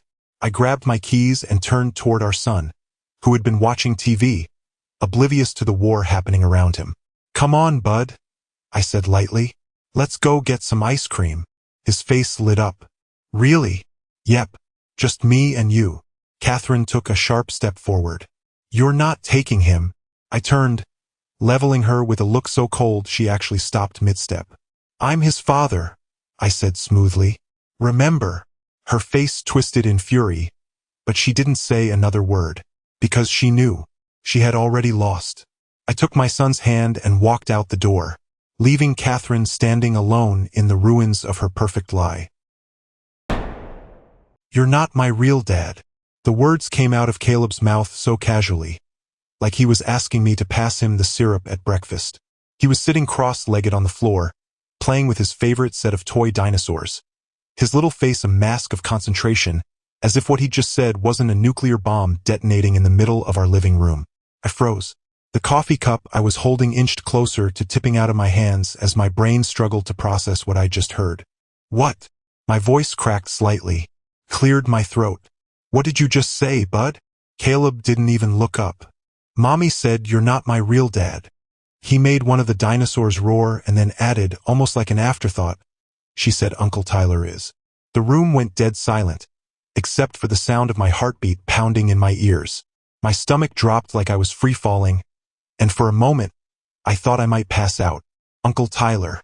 I crouched down in front of Caleb, forcing myself to speak calmly despite the storm building inside me. Hey, Caleb, can you tell me when Mommy said that? Were you talking about something specific? He finally looked up, his big brown eyes. The eyes I'd always thought looked like mine, filled with innocent curiosity. Last night, she thought I was asleep, but I wasn't. He whispered this like it was some big secret he was letting me in on. She was yelling on the phone at Uncle Tyler. She said I was his son, and he'd better not tell anyone or she'd. Caleb paused, scrunching his nose as if he was trying to remember the exact words. She said something bad would happen. I didn't understand all of it. The air around me felt heavy, suffocating. I reached out, gently brushing a strand of hair from Caleb's forehead. My hand was shaking. Buddy, I said softly, I want you to promise me something, okay? Don't talk to anyone else about what you heard. Not Mommy, not Uncle Tyler, no one. Can you do that for me? He nodded, his face serious, as if I'd just entrusted him with a mission of utmost importance. Okay, Daddy, I promise. I forced a smile and kissed the top of his head before standing up. My legs felt like jelly as I made my way to the kitchen, where I could still hear Emily's laughter from the other side of the house. She was on a call, her voice light and carefree, as though everything in her life was perfectly normal. Perfectly normal. My jaw clenched so hard it hurt. I wanted to barge into the room, phone in hand, and demand answers right then and there. But something stopped me.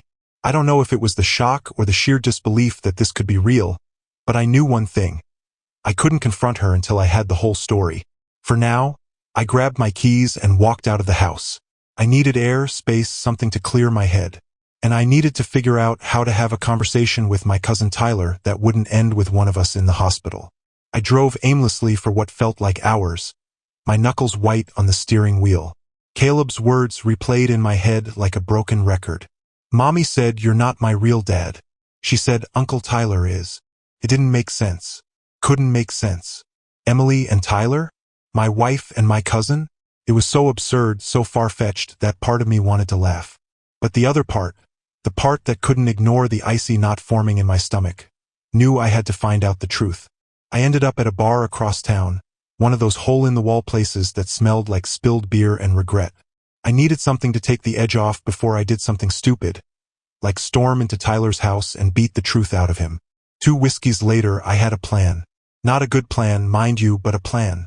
I wasn't going to ask Emily anything yet. Not until I could look Tyler in the eye and hear him deny it. Because he would deny it. He had to. I pulled out my phone, hesitating for a moment before calling Tyler. It rang twice before he picked up, his voice casual and friendly. "Hey man, what's up? Where are you right now?" My voice came out harsher than I intended. There was a brief pause. At home. Everything okay?" "No," I said bluntly. "I need to talk to you. Now." "Sure. Is this about—" He stopped himself, but it was enough to send alarm bells ringing in my head. "About what, Tyler?" I asked, my tone ice cold. "Nothing," he said quickly. "Come over. We'll talk." I hung up without another word and drove to his place, the tension in my chest building with every mile. Tyler lived in a modest house on the edge of town, a place he'd inherited from our grandmother. When I pulled into his driveway, I saw his truck parked outside, but no lights were on inside. I knocked on the door, hard. Tyler opened it a few moments later, his face a mask of confusion or guilt, depending on how you looked at it. "Hey, what's going on?" "You sounded—" I didn't let him finish. I stepped inside, slamming the door shut behind me. "Cut the crap, Tyler." "I know." His expression faltered. "Know what?" "About Caleb," I snapped. "About you and Emily. Don't act like you don't know what I'm talking about." Tyler's face went pale. For a second, he looked like a deer caught in headlights. But then he recovered, shaking his head. "You're crazy, man. Where the hell is this coming from?" "Caleb told me," I said, my voice rising. "He heard Emily on the phone with you. She said I'm not his dad. She said you are." That shut him up. He looked away, his jaw tightening as he ran a hand through his hair. "Tyler," I growled, stepping closer. "Say something." "I didn't want you to find out like this," he muttered finally, his voice barely above a whisper. The room spun. My worst fears were coming true, and he wasn't even trying to deny it. "How long?" I asked, my voice trembling. "How long has this been going on?" "It's not what you think," he said quickly, holding up his hands. "Not what I think?" I exploded. "You slept with my wife, Tyler. You had a kid with her. How is that not what I think?" "It was one time," he blurted out. "Years ago, before you were married. I didn't even know Caleb was mine until recently." His words hit me like a punch to the gut. "Recently?" I spat. "When? How?" "Emily told me," he admitted, his voice filled with shame. "She said she didn't want to ruin your marriage, so she never told you. She only told me because I was getting too close to Caleb, and she thought I'd figure it out." I stared at him, struggling to breathe. This wasn't just betrayal, it was a full-blown conspiracy. "And you went along with it?" I asked, my voice deadly quiet. "You let me raise your son, thinking he was mine, and you didn't say a damn word?" Tyler looked like he was about to cry. "I didn't want to hurt you. I thought it was better this way." I clenched my fists, every muscle in my body screaming for release. "Better for who, Tyler? For you? For Emily?" "Because it sure as hell wasn't better for me." I didn't wait for him to respond. I turned on my heel and stormed out, slamming the door behind me. I didn't know where I was going, but one thing was clear. This wasn't over. Not by a long shot. I drove back home, my mind racing, my fists still trembling with restrained anger. Tyler's confession swirled in my head, but it felt incomplete, like I was still missing pieces of a puzzle I didn't even want to solve. One thing was clear, I needed to confront Emily. When I walked into the house, I found her sitting on the couch, scrolling on her phone like nothing in the world could touch her. She looked up and gave me that practice smile, the kind that used to make me feel loved. Now it made my stomach churn. "You're home late," she said, her tone casual. "Everything okay?" I stared at her, my chest heaving. For a moment, I didn't trust myself to speak. "What's wrong?" she asked, standing up, her voice laced with fake concern. "Do you really want to do this now, Emily?" My voice was steady, but the edge was unmistakable. Her smile faltered. "What are you talking about?" "Caleb," I said, watching her closely.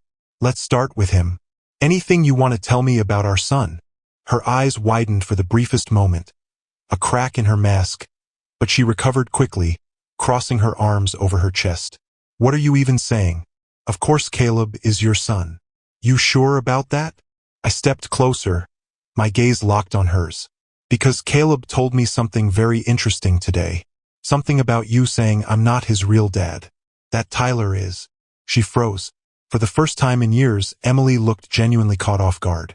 But then, just as quickly, her face twisted into a scowl. You're seriously going to believe something a 5-year-old says? That's ridiculous. Stop lying, Emily, I roared, and she actually flinched. I talked to Tyler. He admitted it. So don't stand there and act like I'm the crazy one. Her mouth opened and closed like she was searching for words. Then she snapped, Fine. You want the truth? Yes. Tyler's Caleb's biological father. But so what? You've been his dad in every way that matters. So what? My voice cracked with disbelief. You've been lying to me for 5 years. You let me believe Caleb was mine while screwing around with my own cousin? Do you even hear yourself? She rolled her eyes, as if my anger was some kind of inconvenience to her. Oh, please, don't act like you're some perfect saint. You work all the time, barely spend any real time with us, and you want to sit here and play victim? Give me a break.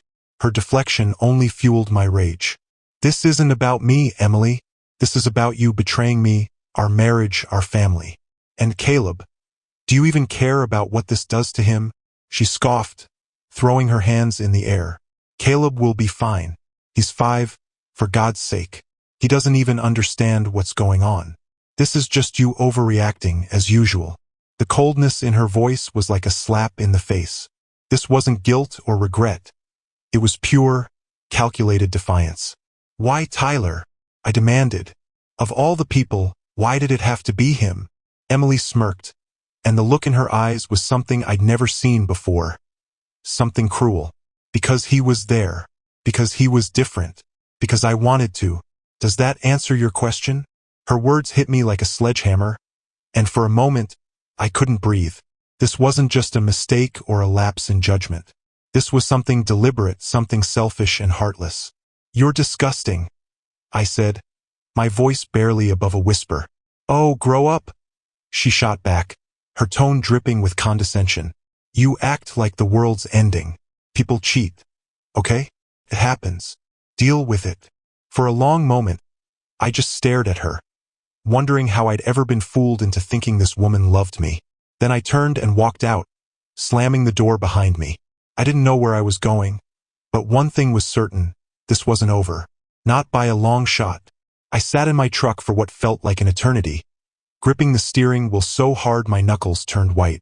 Emily's words still rang in my ears, venomous and dismissive, as if the destruction of our life together was just a minor inconvenience to her. She didn't care. Not about me, not about Caleb, not about the wreckage she'd left in her wake. And the more I thought about it, the more one thing became clear. I couldn't let her win. I wasn't just some guy she could manipulate and toss aside. I was Caleb's father, no matter what biology said, and I wasn't going to let her twist him into her latest weapon. But first, I needed answers. Real answers. Tyler's confession had been vague at best, and Emily's cruelty had only confirmed the worst parts of the story. But there was more to this. I could feel it. The next morning, after a sleepless night spent replaying every moment of my marriage in my head, I dropped Caleb off at preschool and made a beeline for my parents' house. They were close to both me and Tyler, and if anyone had noticed something off over the years, it would be them. When I walked through the door, my mom was in the kitchen, stirring a pot of soup on the stove. She looked up and smiled, but her expression changed the moment she saw my face. Ben? She asked, concern etched into her voice. What's wrong? I sank into a chair at the kitchen table, running a hand over my face. I need to ask you something, Mom, and I need you to be honest with me. She set the spoon down and sat across from me, her brow furrowed. Of course. What's going on? It's about Tyler, I said slowly, watching her reaction. And Emily. Her face froze, her eyes darting away for just a second. A second too long. Mom! I pressed, my heart pounding. What do you know? She hesitated, wringing her hands together. I don't know what you're talking about. Don't lie to me. I snapped, louder than I intended. I'm not in the mood for games. Did you know? Did you know about them? She flinched at my tone but didn't deny it. Instead, she sighed deeply, as if the weight of the question had been pressing on her for years. I suspected, she admitted finally, her voice barely above a whisper. What? My chair scraped against the floor as I stood up, my blood boiling. You suspected? And you didn't think to tell me? What was I supposed to say, Ben? She shot back, her voice trembling. I didn't have proof, and I didn't want to destroy your marriage over a feeling. A feeling? I echoed, my chest heaving. What kind of feeling, Mom? What did you see? She looked away, guilt written all over her face. It was little things, the way Emily and Tyler acted around each other sometimes. Too familiar, too close. I brushed it off, told myself I was imagining things. But then, after Caleb was born, she trailed off, her voice breaking. What? I demanded, leaning over the table. What happened after Caleb was born? She took a shaky breath. Tyler came to me one day out of the blue. He said he had something to tell you, but he didn't know how. He didn't say what it was. But the way he was acting, I thought. You thought he was Caleb's father. I finished for her, my stomach twisting into knots. She nodded, tears welling in her eyes. I begged him to tell you, but he backed out, said it would ruin everything. And Emily? She stopped, pressing a hand to her mouth. What about Emily? I demanded, my voice rising. She told me to mind my own business, my mom whispered. She said it didn't matter who Caleb's father was because you were his dad in every way that counted. And then she threatened me. I felt like the floor had been ripped out from under me. She threatened you? She said if I ever told you, she'd make sure you never spoke to Caleb again. My mom admitted, her voice shaking. I didn't know what to do, Ben. I was scared. For you. For Caleb. I leaned back against the counter, my mind racing. This wasn't just a betrayal. It was calculated, malicious, and far-reaching. Emily had manipulated everyone around her, twisting the truth to suit her narrative. But what she didn't realize was that she'd underestimated me. She thought she could control this, control me. She was wrong. Thanks for telling me, Mom, I said, my voice cold and determined. I know what I need to do now. What are you going to do? She asked, her voice trembling. I didn't answer, because whatever came next, Emily wasn't going to see it coming. I wasn't going to let Emily control the narrative anymore. She had lied to me, humiliated me, and poisoned the foundation of our family. It was time to flip the script. That night, I acted like nothing was wrong. When I walked through the door, Caleb ran to greet me, his little arms wrapping around my legs. I picked him up and held him close, my heart breaking at the thought of how much he'd been caught in the crossfire of Emily's lies. Hey, buddy, I said, forcing a smile. What did you do at school today? He launched into a detailed explanation about dinosaurs and building blocks, his enthusiasm like a warm light in the darkness. For a moment, I felt a pang of clarity. No matter what, I wasn't going to lose him. He was my son in every way that mattered, and I'd fight tooth and nail to make sure he stayed in my life. Emily was in the kitchen, pouring herself a glass of wine.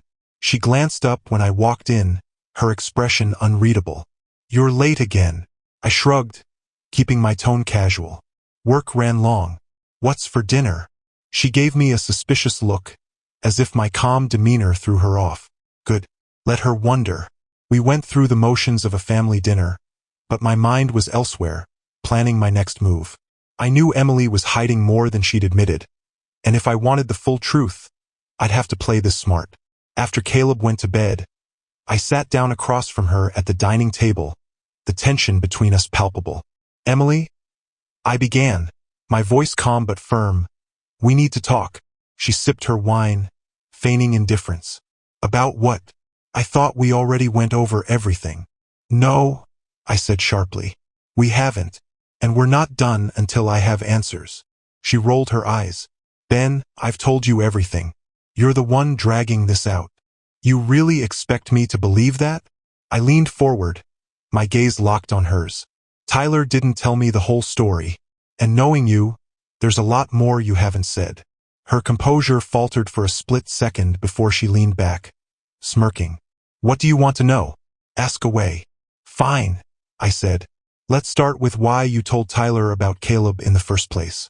You said you didn't want me to know, so why drag him into it? Her smirk faded, replaced by a flash of irritation. Because he wouldn't leave it alone, she snapped. He kept hanging around, acting like Caleb was some kind of prize. I had to shut him up before he ruined everything. Shut him up how? I demanded. By threatening him? Like you threatened my mom. Her eyes widened. Your mom? What did she?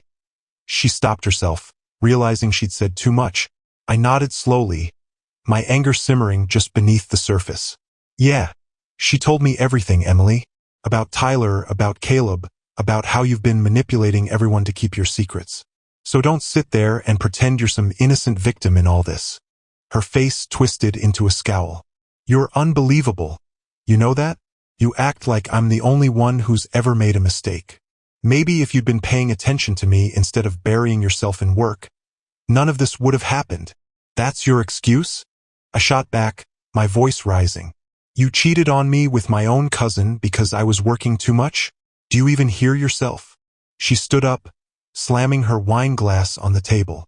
I don't have to explain myself to you, Ben. I've done what I had to do to keep this family together. And if you can't see that, then maybe you're the problem.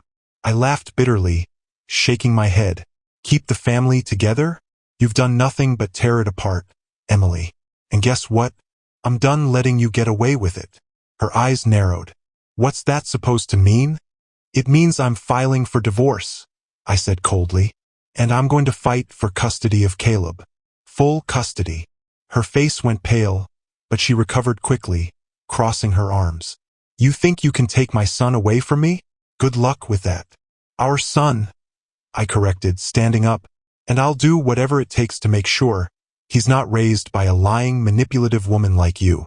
She stared at me, her jaw clenched, but I could see the flicker of uncertainty in her eyes. She wasn't as in control as she wanted me to believe, and she knew it. As I walked away, leaving her standing alone in the kitchen, I felt a strange sense of clarity. This wasn't just about revenge or anger anymore. It was about protecting Caleb from the toxic mess Emily had created. And if she thought she could outplay me, she was about to learn just how wrong she was. Emily didn't waste any time retaliating. The next morning, I woke up to a voicemail from her lawyer. She was filing for custody of Caleb and accusing me of being emotionally unstable. It was textbook Emily. Attack first, hit hard, and make herself the victim. But if she thought I'd back down, she was dead wrong. I called my lawyer that same day, laying out everything.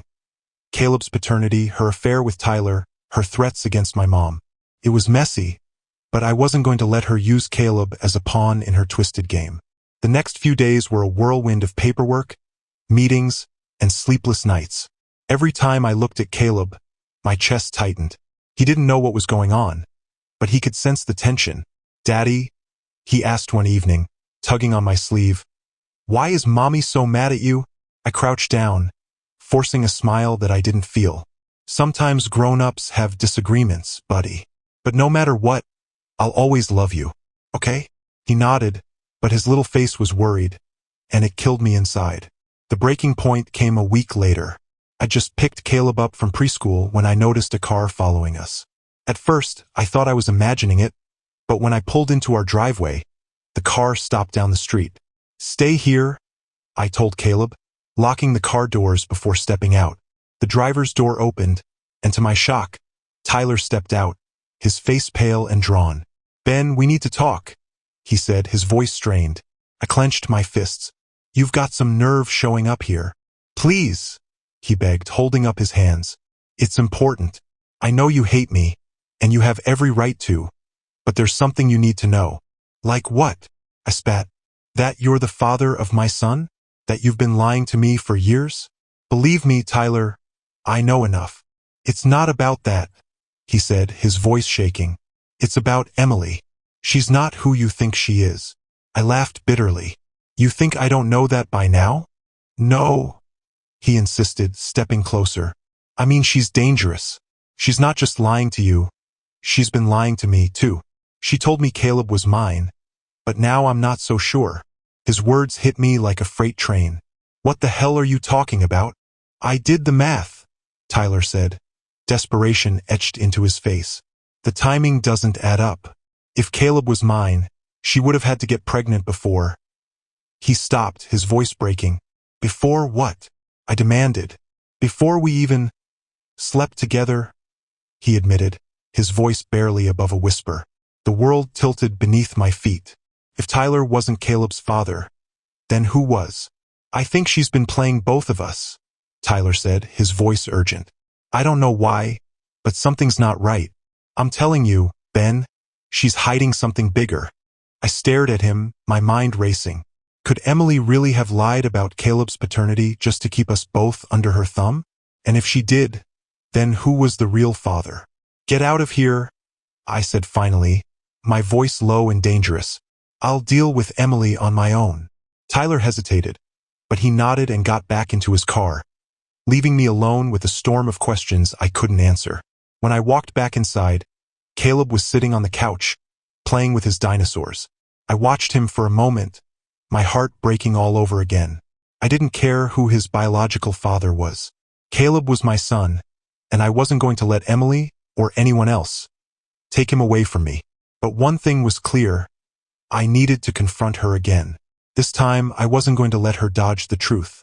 That evening, the air in the house felt electric, charged with tension as I waited for Emily to come home. Caleb was asleep in his room, his tiny body curled under his dinosaur blanket. I kissed his forehead, closing the door softly behind me. I didn't want him to hear what was about to happen. Emily walked in a little after 9, carrying a shopping bag and humming like she didn't have a care in the world. When she saw me sitting at the dining table, her face hardened. "What now?" she asked, dropping the bag on the counter. "Did you call your lawyer again? Or maybe you're here to accuse me of something else?" I stayed seated, my eyes locked on her. Who's Caleb's father? Her expression didn't change, but I saw it. Just a flicker of hesitation, a crack in her armor. "Are we really doing this again?" she said, exasperated. "You already know the answer." "Do I?" I asked coldly, because Tyler just told me the timeline doesn't add up.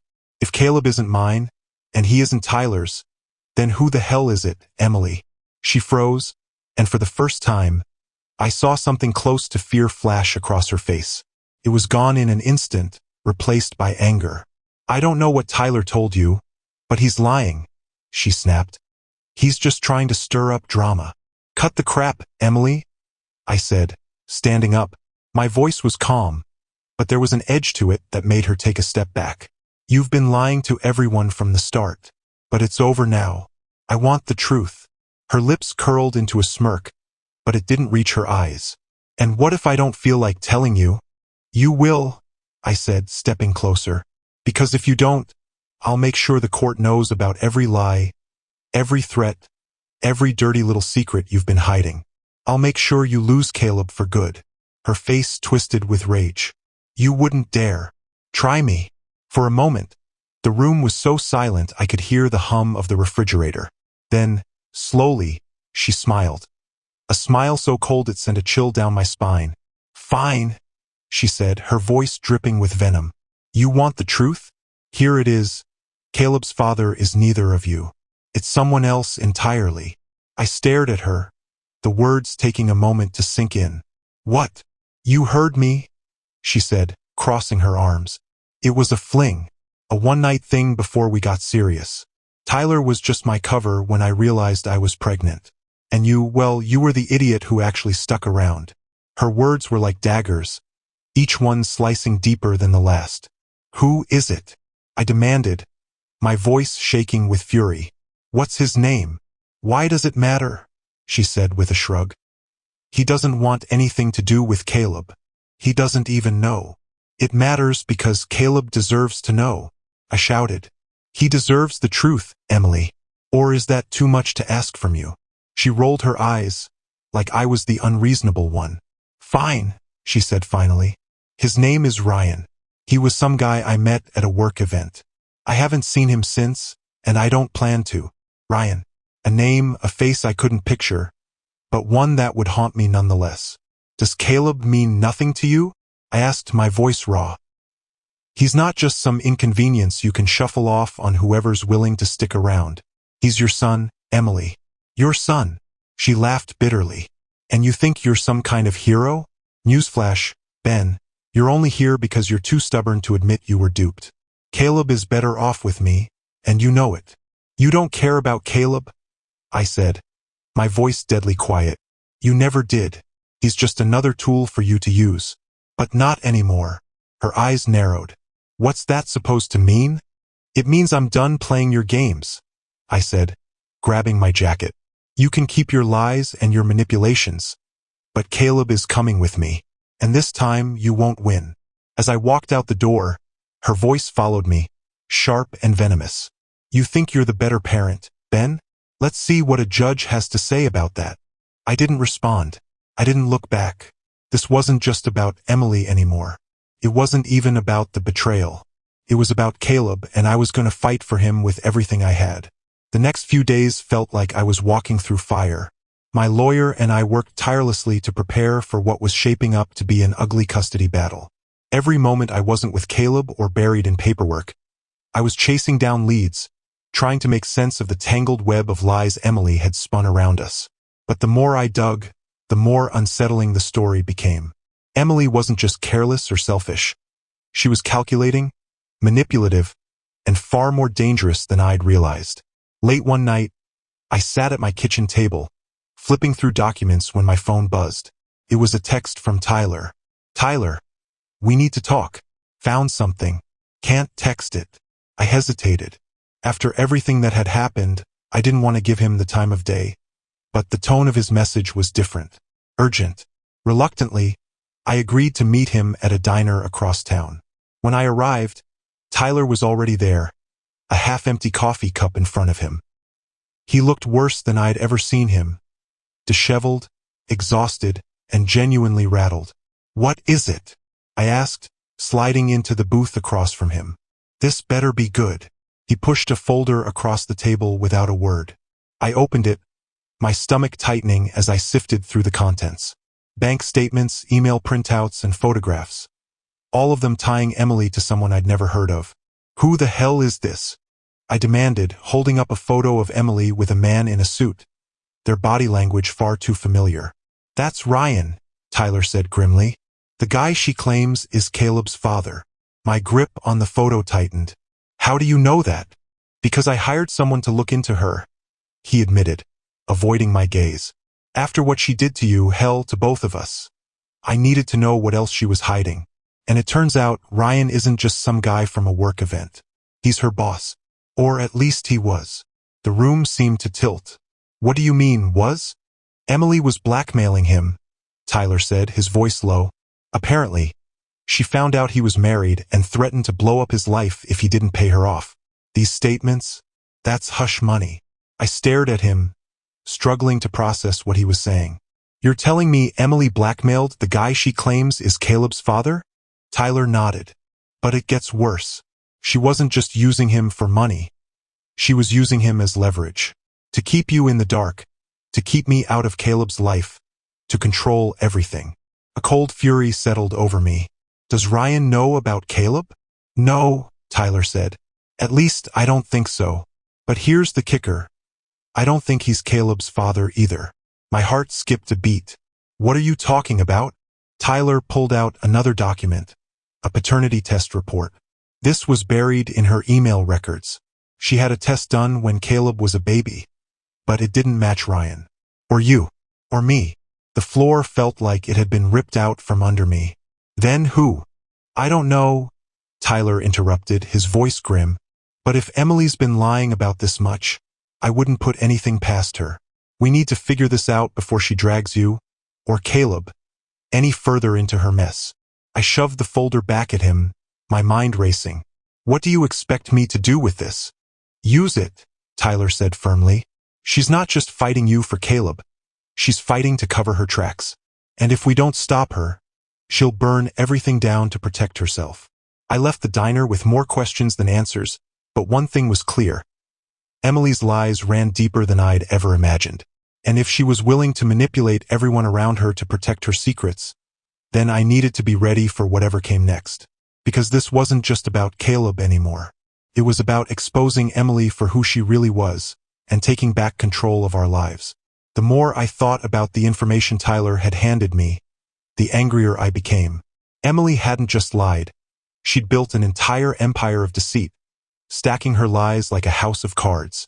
But now, one wrong move was sending the whole thing crashing down. I couldn't let her keep winning. Not with Caleb caught in the crossfire. The next morning, I dropped Caleb off at school and drove straight to Emily's office. If Ryan was as involved as Tyler claimed, it was time I met him face to face. When I got to the building, I sat in my car, rehearsing what I'd say. But before I could psych myself out, I spotted him. Ryan. He was stepping out of a black sedan, his perfectly tailored suit screaming power and control. But something about the tightness in his jaw and the way he glanced over his shoulder told me he wasn't as confident as he looked. I got out of the car and approached him before he could disappear inside. "Ryan," I called out. He froze, turning to face me. His eyes narrowed, sizing me up. "Do I know you?" "You don't," I said, stopping a few feet away. "But we need to talk. It's about Emily." The mention of her name was enough to make him tense. "I don't know what you're talking about," he said quickly. "I'm late for a meeting." "No, you're not," I said firmly, stepping in his path. "This is about Caleb. You know who I'm talking about, don't you?" His face paled, but he masked it with a weak attempt at indifference. "I don't have time for this." "Make time," I snapped. "Emily's been lying to all of us. And if you want to protect yourself, you'll listen to what I have to say." He glanced around, as if checking to see if anyone was watching, then nodded sharply. "Fine. 5 minutes." We moved to a quiet corner of the lobby, and I wasted no time laying it all out. The paternity test, the blackmail, the lies about Caleb's father. Ryan's expression shifted from defensive to panicked as I spoke. "She said Caleb was mine?" he asked, his voice barely above a whisper. "She told me the same thing about Tyler," I said. "And now you." But here's the kicker. A DNA test proved none of us are his father. Ryan looked like he was about to collapse. "This can't be happening," he muttered. "If my wife finds out." "She doesn't need to," I said, cutting him off. "I'm not here to destroy your life. I'm here to protect Caleb. But I need your help." He stared at me for a long moment, then nodded. "What do you need?" "Anything you can tell me about Emily, about her lies, her threats. Anything that proves she's unfit to raise Caleb." Ryan hesitated, but then he reached into his briefcase and pulled out a USB drive. "This," he said, handing it to me. "Emails, texts, bank transfers." She kept pushing for more money, even after I told her I was done. I started saving everything in case she came after me. I took the drive, my chest tight with a mix of relief and rage. "Thank you." Ryan didn't say anything else, just turned and walked away. His shoulders slumped like a man carrying a mountain of regret. When I got home, I plugged the USB into my laptop, and what I found made my blood run cold. Emily hadn't just lied about Caleb. She'd orchestrated an entire web of manipulation, pitting Ryan, Tyler, and me against each other while lining her pockets. There were even messages to other men. Suggestive, flirtatious, and filled with promises she clearly never intended to keep. But the worst part? There were notes about Caleb, too. Cold, detached comments about using him to secure more money or leverage in her schemes. She didn't see him as her son, just a bargaining chip. My hands shook as I closed the laptop. This wasn't just a custody battle anymore. It was a war, and I wasn't going to stop until Caleb was safe from her. I called my lawyer that night, telling him everything I'd uncovered. "We have enough to bury her," he said. "Good," I replied, "because that's exactly what I intend to do." The courtroom was silent as the judge shuffled through the final documents. Emily sat across from me, her face a mask of practiced defiance, but her hands fidgeted with the hem of her blazer. She knew, just as I did, that this was the end of the road. My lawyer had laid everything bare. The paternity lies, the blackmail, the manipulation. The evidence from Ryan's USB drive was the nail in the coffin. Emily's facade of control cracked as the weight of her actions came crashing down. The judge looked up, her gaze stern but fair. "Mr. Anderson," she said, addressing me, "it's clear you've been a stabilizing force in Caleb's life. Your dedication to his well-being, despite the circumstances, is commendable. Full custody is awarded to you. Ms. Anderson, you will retain supervised visitation." Emily shot to her feet, but her lawyer pulled her back down before she could speak. I stayed seated, the tension in my chest easing for the first time in months. I'd won, but more importantly, Caleb had won. As we walked out of the courtroom, Caleb ran up to me, throwing his arms around my waist. "Did we do it, Daddy?"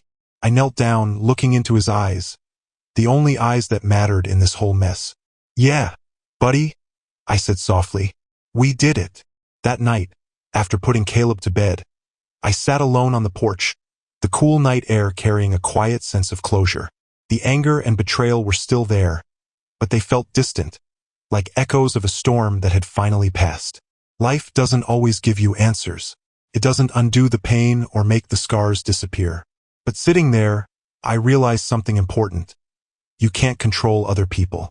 You can't stop them from lying, cheating, or hurting you. All you can control is how you respond. For me, it was about fighting for the one thing that mattered, my son. To the men out there reading this, life will throw you curveballs. Some of them will knock you flat, make you question everything you thought you knew. But don't lose sight of what's important. Family isn't about blood or biology. It's about love, sacrifice, and doing what's right, even when it's hard. And sometimes that's enough to keep going.